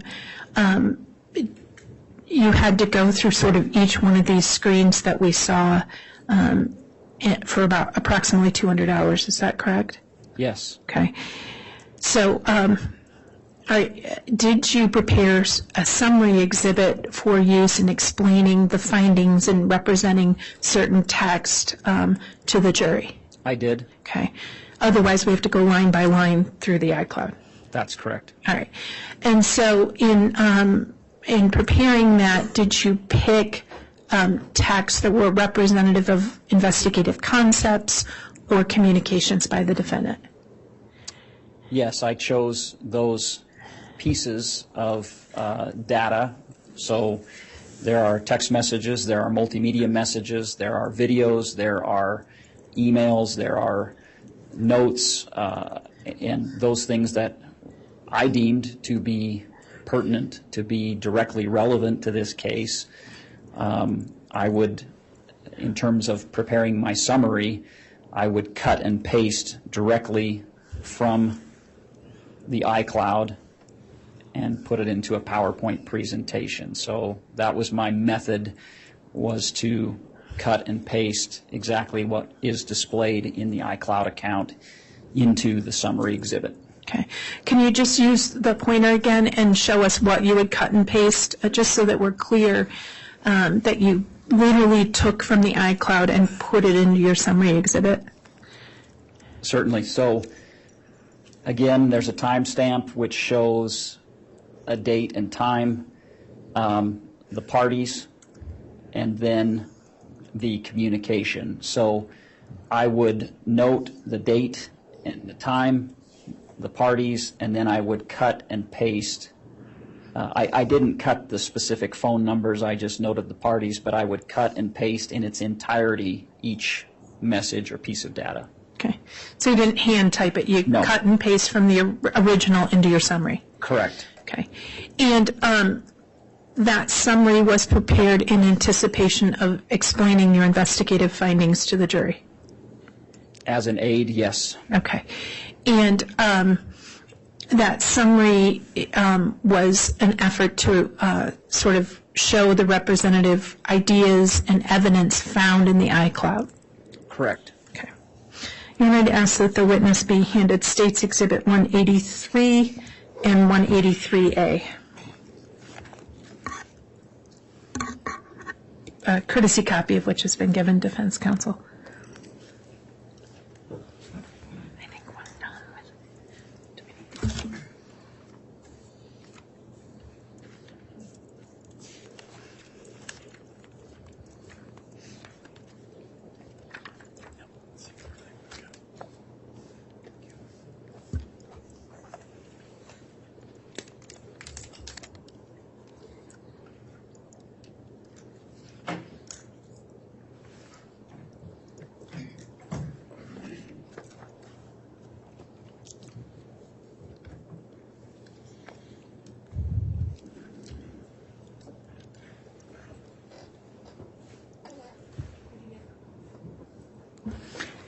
Agent, did you get a chance to look at States 183 and 183A? Yes. What are they? This is 183A is a hard copy of the PowerPoint presentation that I prepared for a summary exhibit. 183 is an electronic copy of that with my initials on the thumb drive. Okay. So you prepared that thumb drive? Yes. Okay. And 183A is a physical hard copy for use in court or by the jury? Correct. Okay. I move for the admission of States Exhibit 183 and 183A. Any objection? Yes, Your Honor, we stated on the record prior to or outside the presence of the jury what that objection was, and we just stand by that objection. All right. The court heard argument on an objection earlier this morning outside the presence of the jury. I made a ruling with no new substance to the objection. The court will stand by its prior ruling and allow for the exhibits 183 and 183A to be admitted. Thank you, Your Honor.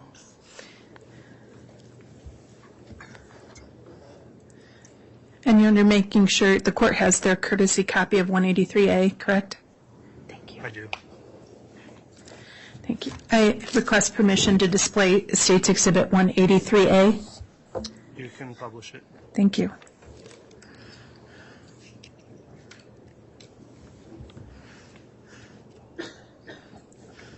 And actually, I think what you're publishing is 183, not A. I apologize. Yes. Thanks, Judge. You're welcome.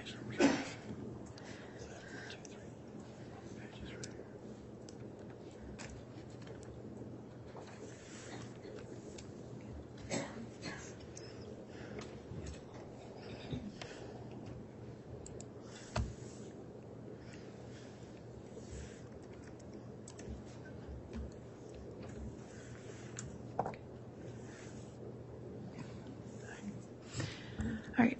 Agent, if you could look at the screen. I see displayed an initial slide in States Exhibit 183. What are we seeing here?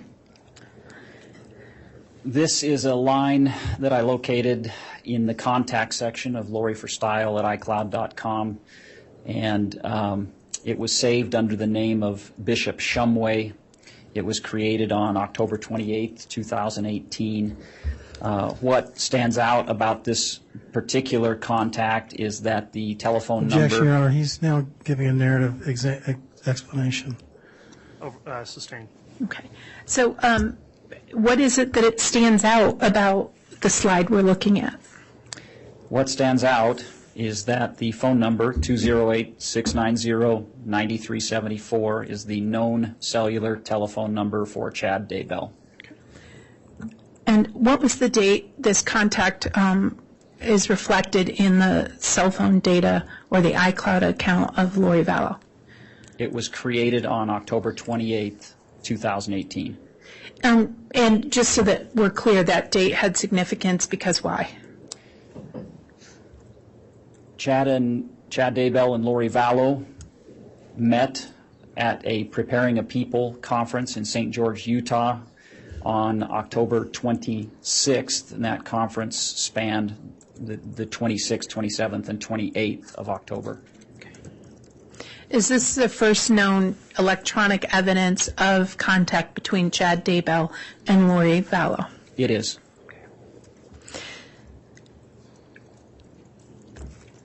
So turning to the next, which is labeled SMS section, Lori for Style at iCloud.com, what are we seeing here?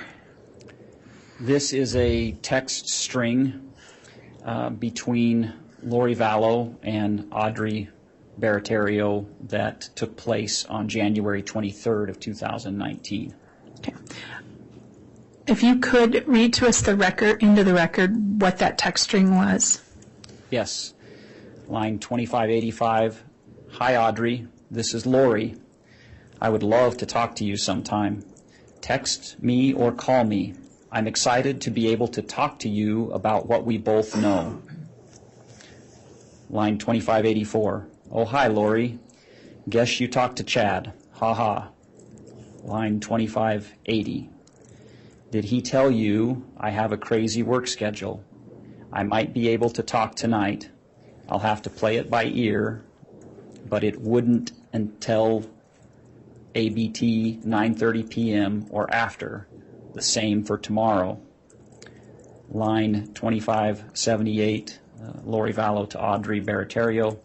He did. That's okay. Just let me know when you are available. No pressure. I just think it's fun to talk to someone who knows what's really going on. Line 2576, reply from Audrey Baratario to Lori Vallow. So what times usually work for you? I usually talk to him on my lunch breaks in Mondays or Tuesdays. Sunday afternoons I can talk. Agent, my question is, this communication by the defendant with Audrey Baratario, what, if any, significance did it have to you? The significance that it had to me is the reference to what Lori Vallow and Audrey Baratario both knew. Why is that significant? It's significant because Chad Daybell had disclosed to Audrey Baratario his plans to marry Lori Vallow. Okay. And did it also indicate anything about an establishment of a friendship or a relationship between Audrey and Lori? Yes, Chad had told Audrey Baratario that his wife, Tammy Daybell, was going to die and that he and Lori were to be married, but he wanted Audrey to act as a buffer between he and Lori during the ensuing time period until Tammy Daybell died. And does it indicate that Audrey Baratario was willing to engage in that friendship with Lori? Based on the text string, yes. Okay.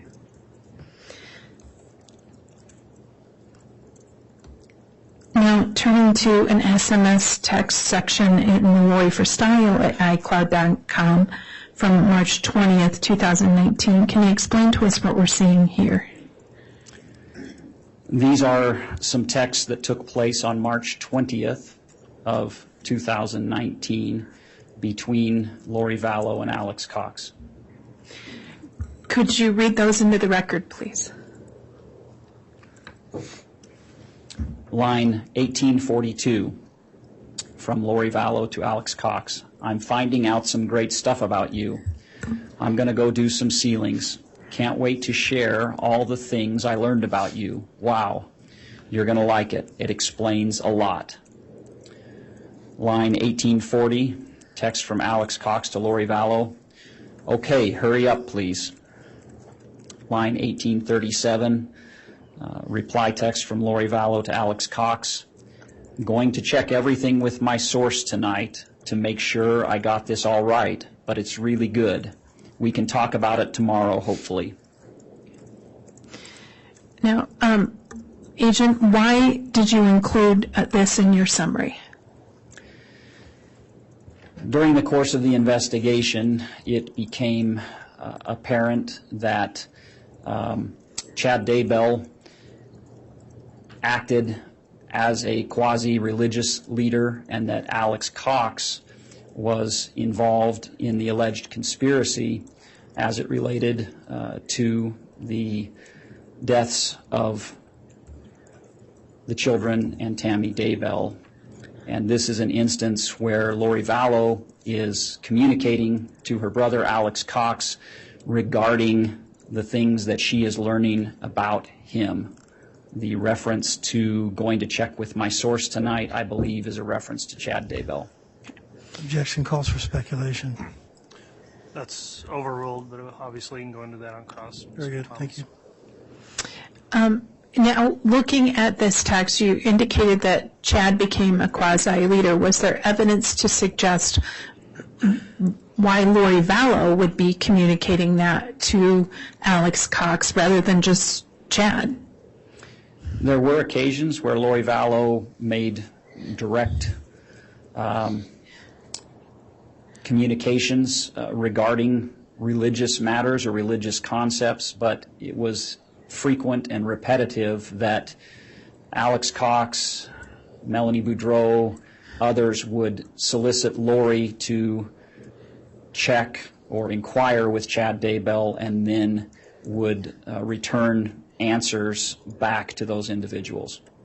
In context of the evidence from the iCloud and the other evidence in totality of the case, was there evidence on Lori Vallow's sort of position power with regard to those people in religious concepts? Yes. What was that position power and what evidence was there of that? Her position was right next to Chad Daybell. The two of them were in an elevated position, and others would seek their counsel and advice as it related to alleged revelations and visions and so forth. And in seeking that counsel or information, was there any evidence at times that Alex Cox or others would seek direction or instruction from Lori Vallow? Yes. And is that reflected in some of the text that you've provided in summary? It is. Is it reflected throughout both iCloud accounts and the overall account of Lori Vallow? Yes, it is. Now, turning towards an SMS text from Lori for Style at iCloud.com, can you tell us what we're looking at, from line 1763 through 1761? This is another short text string between Alex Cox and Lori Vallow that took place on March 26th of 2019. Okay. And could you read those lines into the record, please? Yes. Line 1763, text from Alex Cox to Lori Vallow. Correct. Charles's body is alive. Line 1762 from Alex Cox to Lori Vallow. What did you learn? Line 1761 from Lori Vallow to Alex Cox. A lot. Still working on it. We'll call you later. Why was this series of the SMS included in your summary? These short texts actually contain a lot of information regarding what was taking place in the investigation. How so? Chad Daybell had identified Charles Vallow as somebody who was a dark entity whose body had been possessed by any number of spirits, which were named with various names. And so this first text, when Alex Cox is reaching out to Lori Vallow, he's affirming that Charles Vallow's body, his physical body, is still alive, and inquiring what Lori Vallow had learned about that, which she replied she had learned a lot and would contact him later. Okay. And so learned a lot. What does still working on it mean in context of the iCloud account and the overall investigation? We see, or I saw, very frequent usage of that particular term. We are working on things, and that is a direct reference to this belief that they were in a battle against zombies and dark entities, and so when they would talk about working on something, they were making a reference to their efforts I'm going to related to that. This is misstating the evidence that's actually been put in. I think it's beyond the scope of what's been entered, so I'll sustain that. Okay. When you say they said working on it, was it often Lori Vallow herself saying working on it? Yes. Okay. And in your review of the text section in the MMS and the various iCloud accounts reflecting Lori Vallow's statements or state of mind, did you see evidence that her brother believed what she was saying? Frequently. Okay.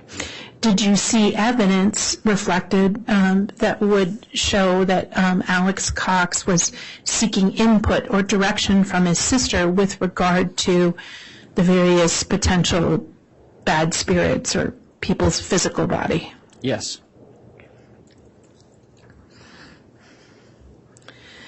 Turning to the SMS section of LollyTime at iCloud.com, and I see a group of text from July 9th of 2019. Is that accurate?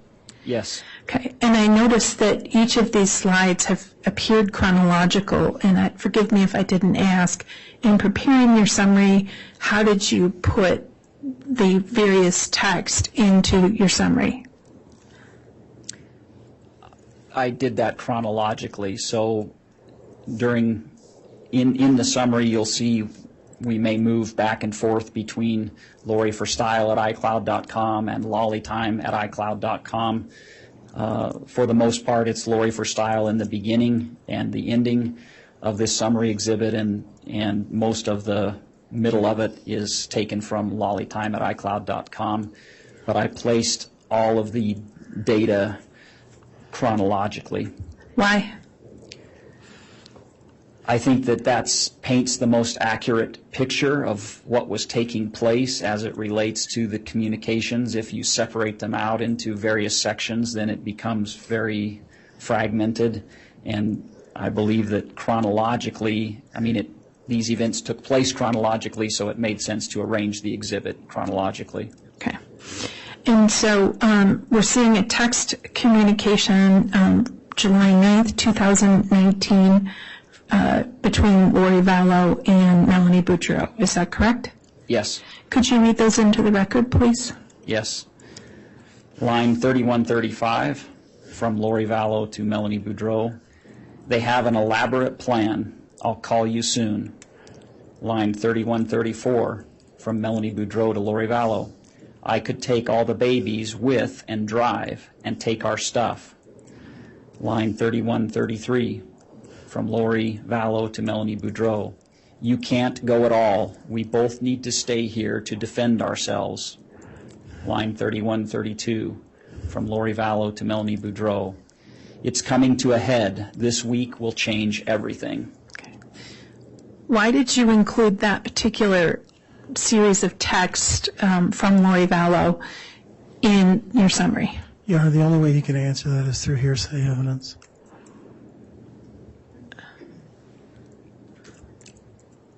I'll sustain that objection. I'm sorry, Your Honor. I guess I don't understand the objection. Your Honor, would the court like me to clarify? May we approach sidebar? Because I really don't understand. Well, I'd like to have the question reread, please. Okay.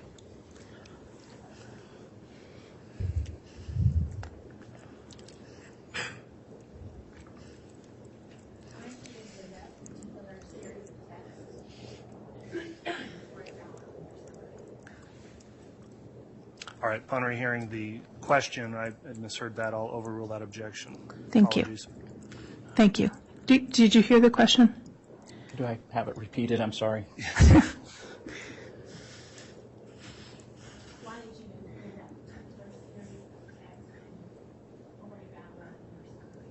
Okay. The timeline in this case is important. So this text string took place in the evening of July 9th, 2019, which is approximately 36 hours before Charles Vallow was killed. These texts are a reference to events surrounding that. Okay. And again, Judge, I'm going to object, just for the record, that the only way he could have gotten that information was specifically to Melanie Boudreau is through hearsay evidence from Melanie Boudreau. All right, well, he's testified it's through information obtained through these iCloud accounts. So for that, and because they've been admitted, I'll overrule the objection. Thank you. All right. And so the timing of this communication by Lori Vallow was significant to you in relation to the death of Charles Vallow? Correct. Okay. And in the text, it was a text from Lori Vallow. In her own words, it's coming to a head. This week will change everything. Yes. Okay. And when in context of the investigation and the overall review of the iCloud, what does it's coming to a head mean to you? It's a reference to the marriage between Charles Vallow and Lori Vallow. Their marriage, from the communications and the totality of the investigation, had deteriorated substantially. And I'll object to speculation that she's calling for him to speculate as to what these texts mean. I'll sustain that. Okay. And ask to strike that from the record. All right, the final part of that answer will be stricken from the record based on the objection. The jury's instructed not to please consider that particular response. Okay. So in your review of the evidence, in your review of the iCloud, did you learn from the defendant's own words that her marriage to Charles Vallow was deteriorated? Yes. Okay. In fact, I believe you earlier talked about that she characterized Charles Vallow as an obstacle. Is that correct? That's argumentative, Judge. Overruled. It was actually Chad Daybell who used the phrase obstacles relating in connection with these individuals. Okay. And so it's coming to a head, that statement from the defendant. Was there evidence within the iCloud that you reviewed, the defendant's own words, that reflected whether or not she wanted Charles Vallow out of her life as her husband? Yes. Okay. Let's turn to some additional text from Lori time on July 9th, 2019, reflected in the next slide. Could you please look at lines 3120 and 3072? Do you see those? I do. Could you read those into the record, please? Yes. Line 3120 from Lori Vallow to Alex Cox. Getting sleepy, so I'm going to need you to stay close to me the next couple days. Mel, too. She can't go to Utah. They are planking some kind of intervention, but want Mel out of the way, so I'm left alone. I need to come get the stuff at your house tomorrow and secure it. Lots to do. Thank you for standing by me. It's all coming to a head this week. I will be like Nephi, I am told, and so will you. Line 3072, text from Lori Vallow to Melanie Boudreau. Al is here. Charles says he will come over in the morning. Why did you include these particular texts from Lori Vallow to Alex Cox and Melanie Boudreau in your summary? Your Honor, I'll object that these takes things out of context. He specifically stated that he is going in line by line, and it looks like there's almost 100 lines between these two texts. I'll overrule the objection, and I think it's appropriate for cross-examination. Very good. Thank you. I'm sorry, the question was, why did you include these particular text communications from Lori Vallow to Alex Cox and Melanie Boudreau in your summary? During the course of the investigation, we found out that Adam Cox, another brother of Lori Vallow, had flown in conjunction with Charles Vallow to try to approach Lori regarding the things that were taking place. And so that's why I included these communications. Okay. And turning to line 3120, I will be like Nephi, I am told, and so will you. In your review of the evidence and your research on the items of relevance in the iCloud account, what is Nephi?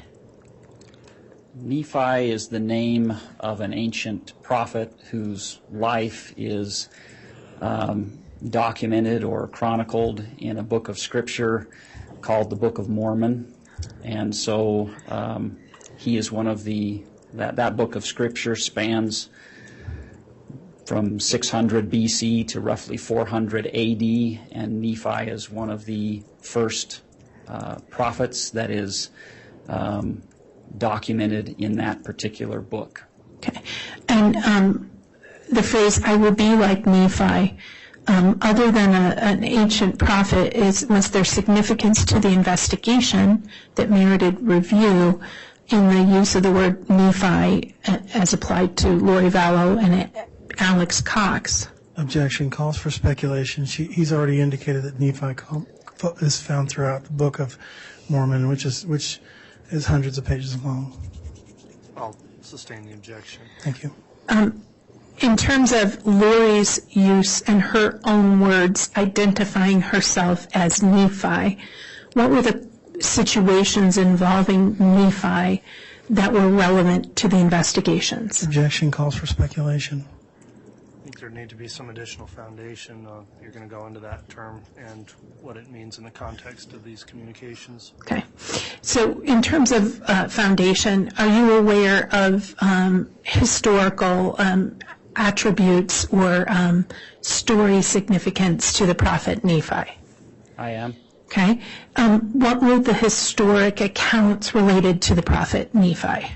Okay, objection vague. There are hundreds of stories about Nephi. That's overruled. Thank you. If the witness knows, the witness can answer.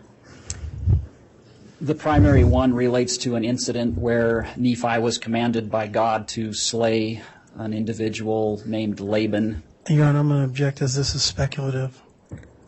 Overruled. I'm sorry, you can keep going. You said it was about Nephi was commanded to slay Laban. Yes. And what was the rest of that particular historic accounting of the prophet Nephi? Simply put, Laban was in possession of records that Nephi and his family wanted to possess before they left Jerusalem, and Nephi was commanded by God to slay Laban to obtain those records. Okay. And so was Laban considered a good guy or a bad guy? Bad guy. Again, Your Honor, based on his response to the question, I believe it's irrelevant, and it specifically doesn't have anything to do with the crime that's charged here, and it doesn't even correlate. Well, there's a reference to the term in the text, and I'll allow a little more on this, but it's getting outside the scope of, I think, what's relevant. Very quick here, Ms. Smith.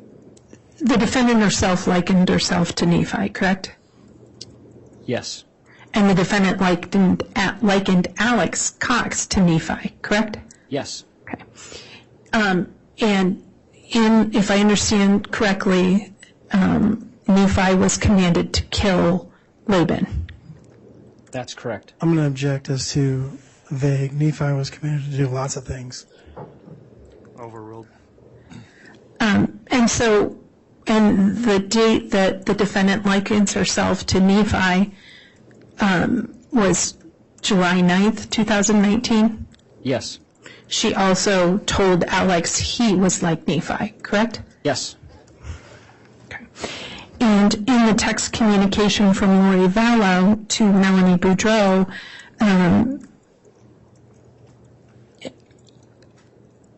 did Lori Vallow indicate on July 10th, 2019, that Alex Cox was with her?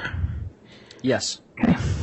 Now, defense counsel pointed out, and we're going to chat about this in a minute, I noticed that there's a line number and a date, and then it appears to have a different line number and a different date in your summary. Why didn't you include every text between those two? If I included every text between the two accounts, we would be at well over 8,000 text messages. And so I chose those texts that I felt were in context and were relevant. But oftentimes there would be 3 or 4 people texting with Lori Vallow at the same time, and some of those texts in between have no relevance whatsoever to this case. Other texts were very redundant. We see the same type of communication over and over and over again. And so I chose those text messages that I believed were relevant to this case and was cautious not to prepare this summary exhibit where I'm taking things out of context. Okay. And if you included every text, it really wouldn't be a summary, would it? No, it wouldn't. Okay. Now, turning towards some chats that were in Lori for Style, can you tell us what we're seeing next on slide 7? Yes, this is a chat in the iCloud account generally was amongst multiple individuals, and the chat would contain could contain numerous texts. This is a chat between Lori Vallow, Cole Vallow, and Zach Vallow. Cole Vallow and Zach Vallow are Charles Vallow's sons. Okay. And this is communication from Lori Vallow in that chat? Correct. Okay. Could you please read into the records the communications that Lori Vallow had and to whom? Certainly.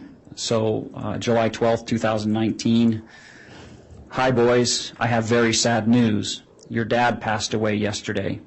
I'm working on making arrangements, and I'll keep you informed with what's going on. I'm still not sure how to handle things. Just want you to know that I love you, and so did your dad. 3:41 p.m. on the same date. Lori, what happened? 3:43 p.m. We are still waiting for the ME report. I'll let you know more when I can. 5:54 p.m. Lori, what the fuck happened? You can't just tell us out Dad died and disappeared. You're not too busy to just let us know he died and disappear. Okay. Why did you include this particular series of chats in your summary? For timeline purposes, this series of communications took place the day following Charles Vallow's death, and it is indicative of the communication from Lori Vallow to Charles Vallow's sons regarding their father's death, but excludes the manner of death. Now, let's move ahead. In terms of within a few hours of that on July 13th, could you tell us what we're seeing in the SMS section of Lollytime at iCloud.com? Yes. This is a series of texts between Chad Daybell, Lori Vallow, and ultimately Melanie Boudreau.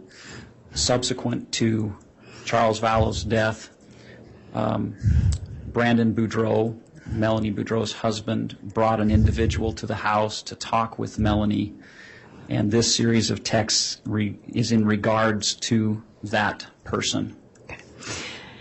And Lori Vallow was a part of this text communication, correct? Yes. Okay. And it was a text communication between Lori and Chad and included Melanie Boudreau. Correct. Okay. Could you please read those into the record? Yes. Line 3002 from Chad Daybell to Lori Vallow. I will check all bloomer and husband. Line 3001 from Lori Vallow to Chad Daybell. Good idea. Line 3000 from Chad Daybell to Lori Vallow. Allie Bloomer is 4.1 dark. Her cop husband is 3 dark. I suppose Brandon doesn't know yet about the discovered Charles's texts. Line 2996 from Lori Vallow to Melanie Boudreau. Allie Bloomer's husband, 3, and then a dark emoji.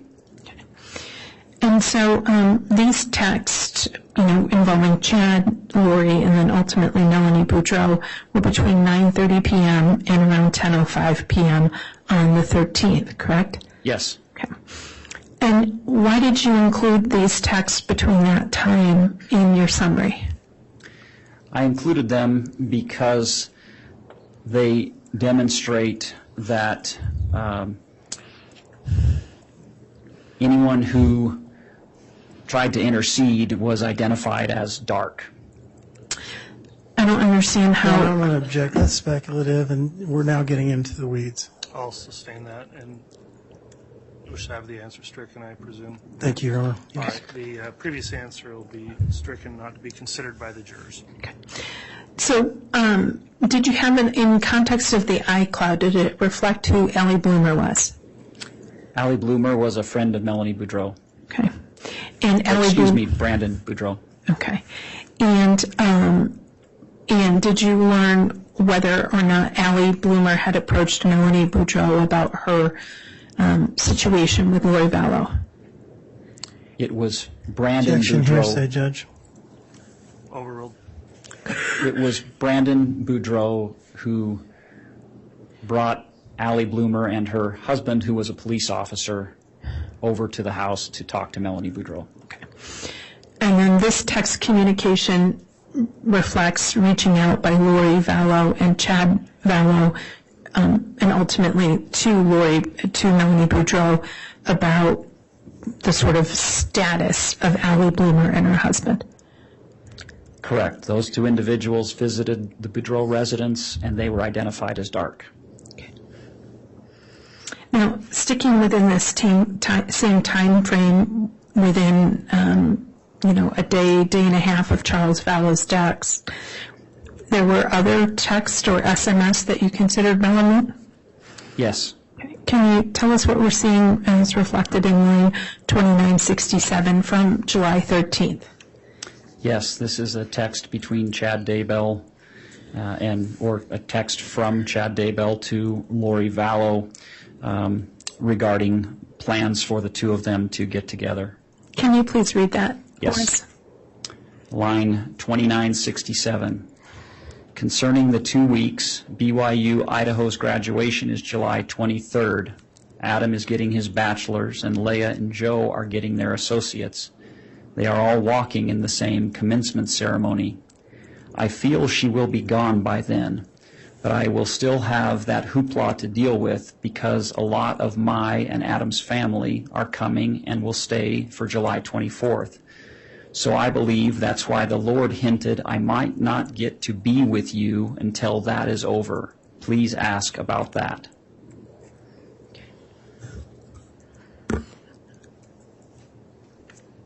And were there additional text associated with that conversation? Yes. Are we seeing those on the next slide? There's a series the next few slides, I believe. Okay. If you could, what's the next date and time of that text in this series of communication between Chad and Lori? July 14th of 2019. Could you read the text into the record, please? Yes, line 2962 from Chad Daybell to Lori Vallow. Good morning, my most beautiful Lily. Thanks for joining me in the shower this morning. Wow. Getting ready to leave for my meetings. Does noon your time look like a time we could talk? I love you so immensely that the whole universe knows it, and very soon the people on this little blue globe will know it too. Line 2961. Morning sunshine, sure. Call me if you get a chance. And that's from Lori Vallow to Chad Daybell. And let's move to I believe this is the rest of the series. It is the rest of the series, but then it gets into also another aspect of the iCloud accounts. Okay. If we could finish this series and then we'll go back and finish this aspect, is that okay? Okay. Okay. So the last in the series would be 2935 from Chad Daybell to Lori Vallow. I love you so much. You are my greatest desire and my best friend. Now on with the story. Okay. So turning back to what began with the series, why did you include this series of text communications from Chad and to Lori and vice versa? I included this due to the reference that Chad Daybell stated, I feel she will be gone by then. And then at the end, I believe that's why the Lord hinted I might not get to be with you until that is over. What relevance did it have in terms of your review of the iCloud and the evidence overall? The reference to Tammy Daybell being gone and the ability for Chad Daybell and Lori Vallow to be together at a future point. I'm going to object to speculation and ask that it be stricken. I'll sustain that. So following up on that, had you seen previous texts and communications or heard from witnesses that Chad Daybell had told people Tammy Daybell was going to die? From witnesses that were interviewed, yes, we heard repeatedly that Chad Daybell had told numerous persons that Tammy Daybell Objection, that's hearsay, Judge. That's go ahead, Ms. Smith. Thank you. Go ahead. No, I'm sorry. If you want to argue in response to the... Oh, thank you. Your Honor, this is part of the relevance of a summary of an agent. It has to be viewed in context of the evidence overall.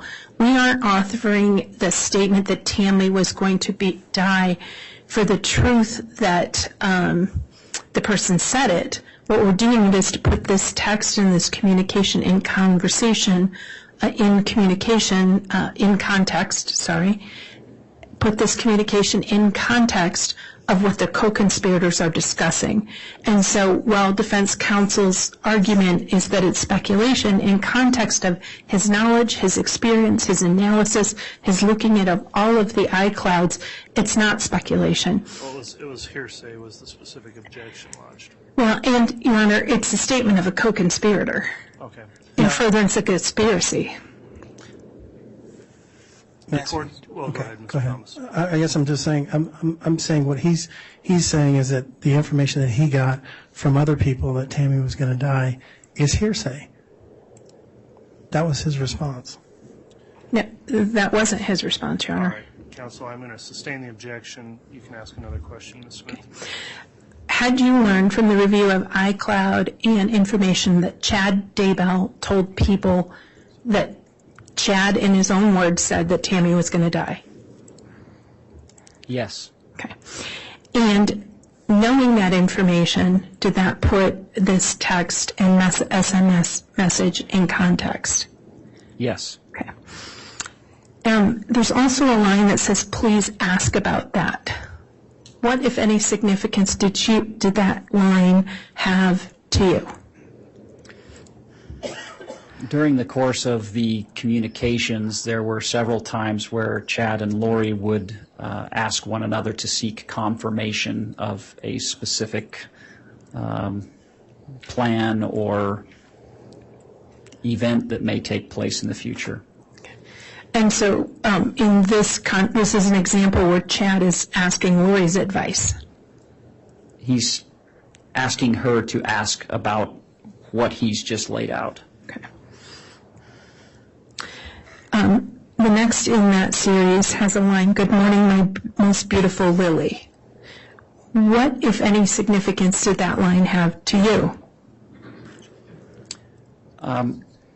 Both Chad Daybell and Lori Vallow had multiple names that they used for one another. Chad was known as Chad Daybell, Raphael, and James. Lori Vallow was known as Lily and Elena.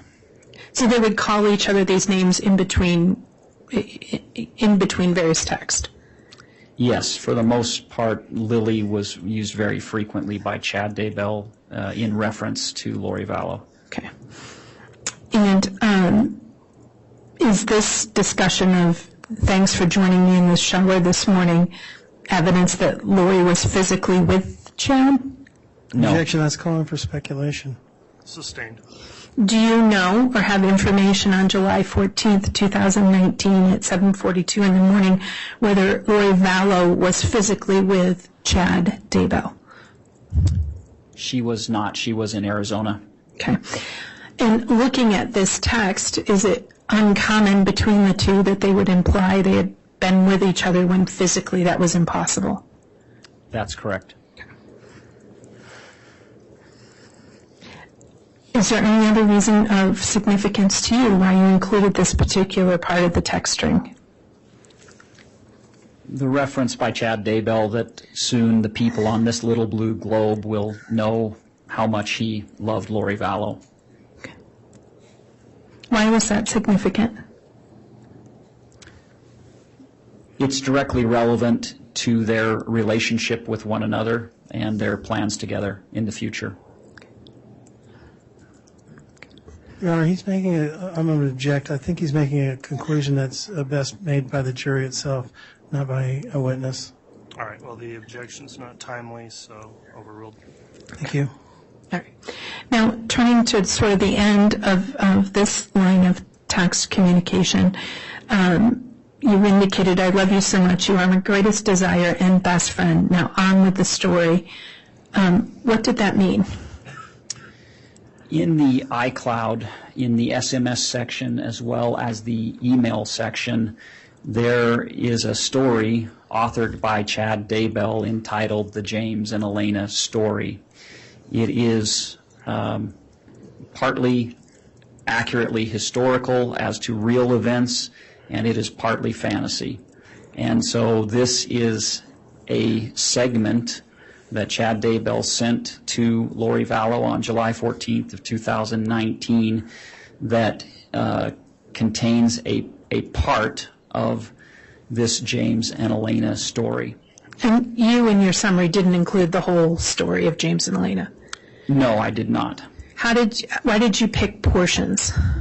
I picked those portions that I felt were illustrative of how Chad Daybell and Lori Vallow met and some of the significant events that occurred early on in their relationship that were journaled or chronicled by Chad Daybell. Okay. And so these portions had relevance in terms of timing on when he sent them? Not so much on timing of when he sent them versus the contents. Okay. And but these were sent. This one, that I believe we're seeing one of those texts on line 2933 from Chad Daybell to Lori Vallow on July 14th, 2019. Correct. Less than 3 days after her husband died. Correct. Okay. Could you please read that into the record? Yes. Line 2933, text from Chad Daybell to Lori Vallow. They would both attend the same event in mid-November, and it seemed like that day would never arrive. Each day they opened their hearts to each other a little more. James knew he could trust her with the mysteries of the universe that had been revealed to him. He knew they had been married before, and they had been close friends with the Savior when he lived in Jerusalem. James had served in an important position in the Lord's church, and Elena had been his beloved spouse and best friend. That relationship was now meant to continue in this lifetime. And did that text exchange between Lori and Chad continue? Yes. And that was at July 14th at 3:05. The next one. Correct. Okay. Could you please read that one into the record? Yes, line 2930. Text from Chad Daybell to Lori Vallow. As James and Elena talked on the phone, he tried to delicately describe their connection to each other, and he was delighted that she believed him. He also shared that they had been married at other times on a previous world, and she accepted that information as well.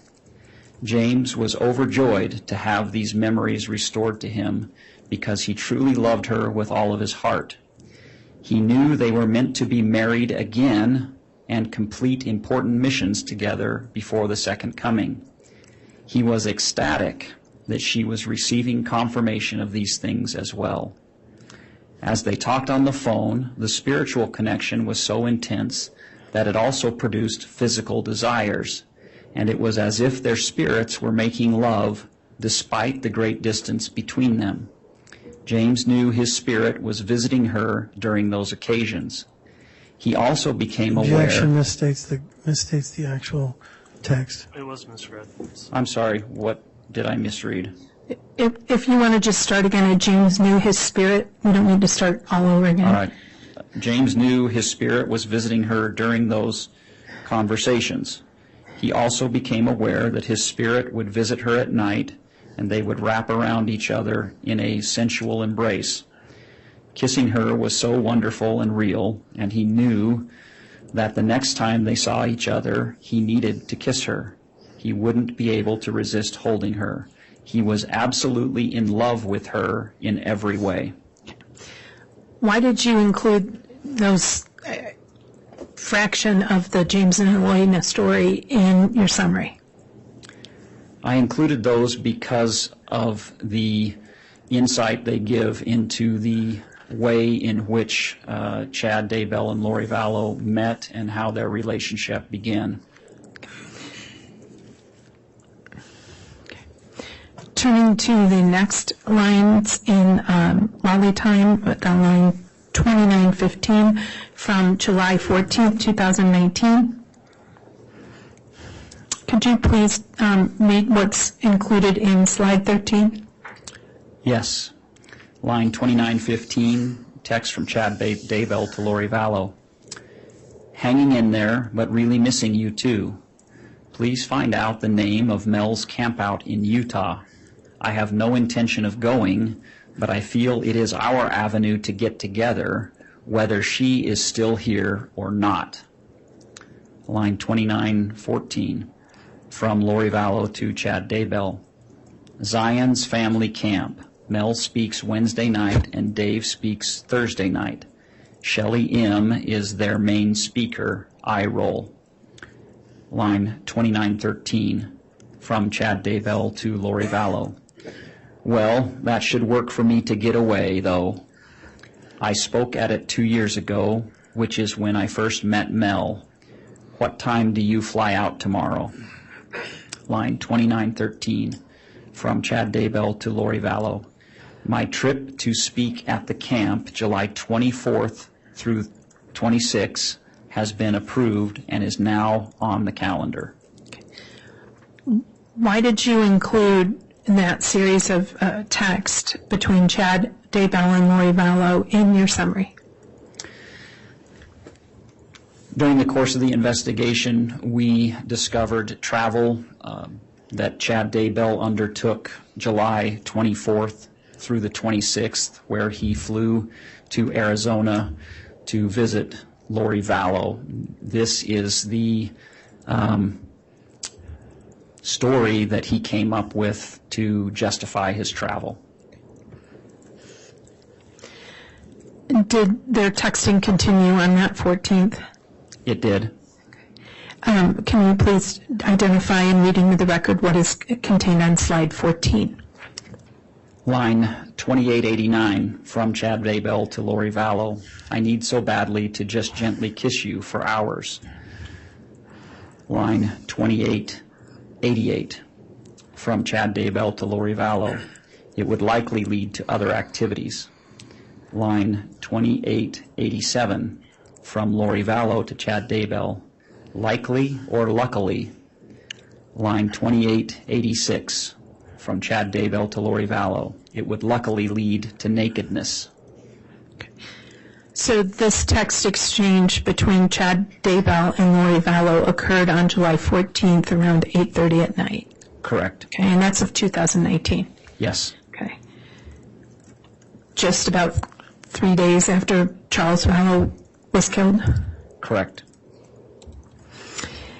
Can you please identify in reading the record what's in the chat section of Lori for Style on line 2127?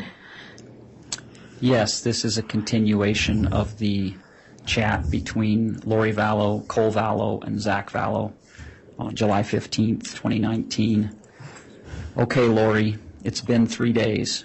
You let us know our father passed away over a text message. 3 days and we haven't heard from anyone. The only information we have is that one text from you saying he passed away. You disappeared after that. We need any information you have. What happened? When did it happen? How did it happen? Where is he now? Are there any funeral plans? And can Zach and I be part of it? We talk to him all the time and now he's gone. He was our dad and we loved him very much. We deserve answers.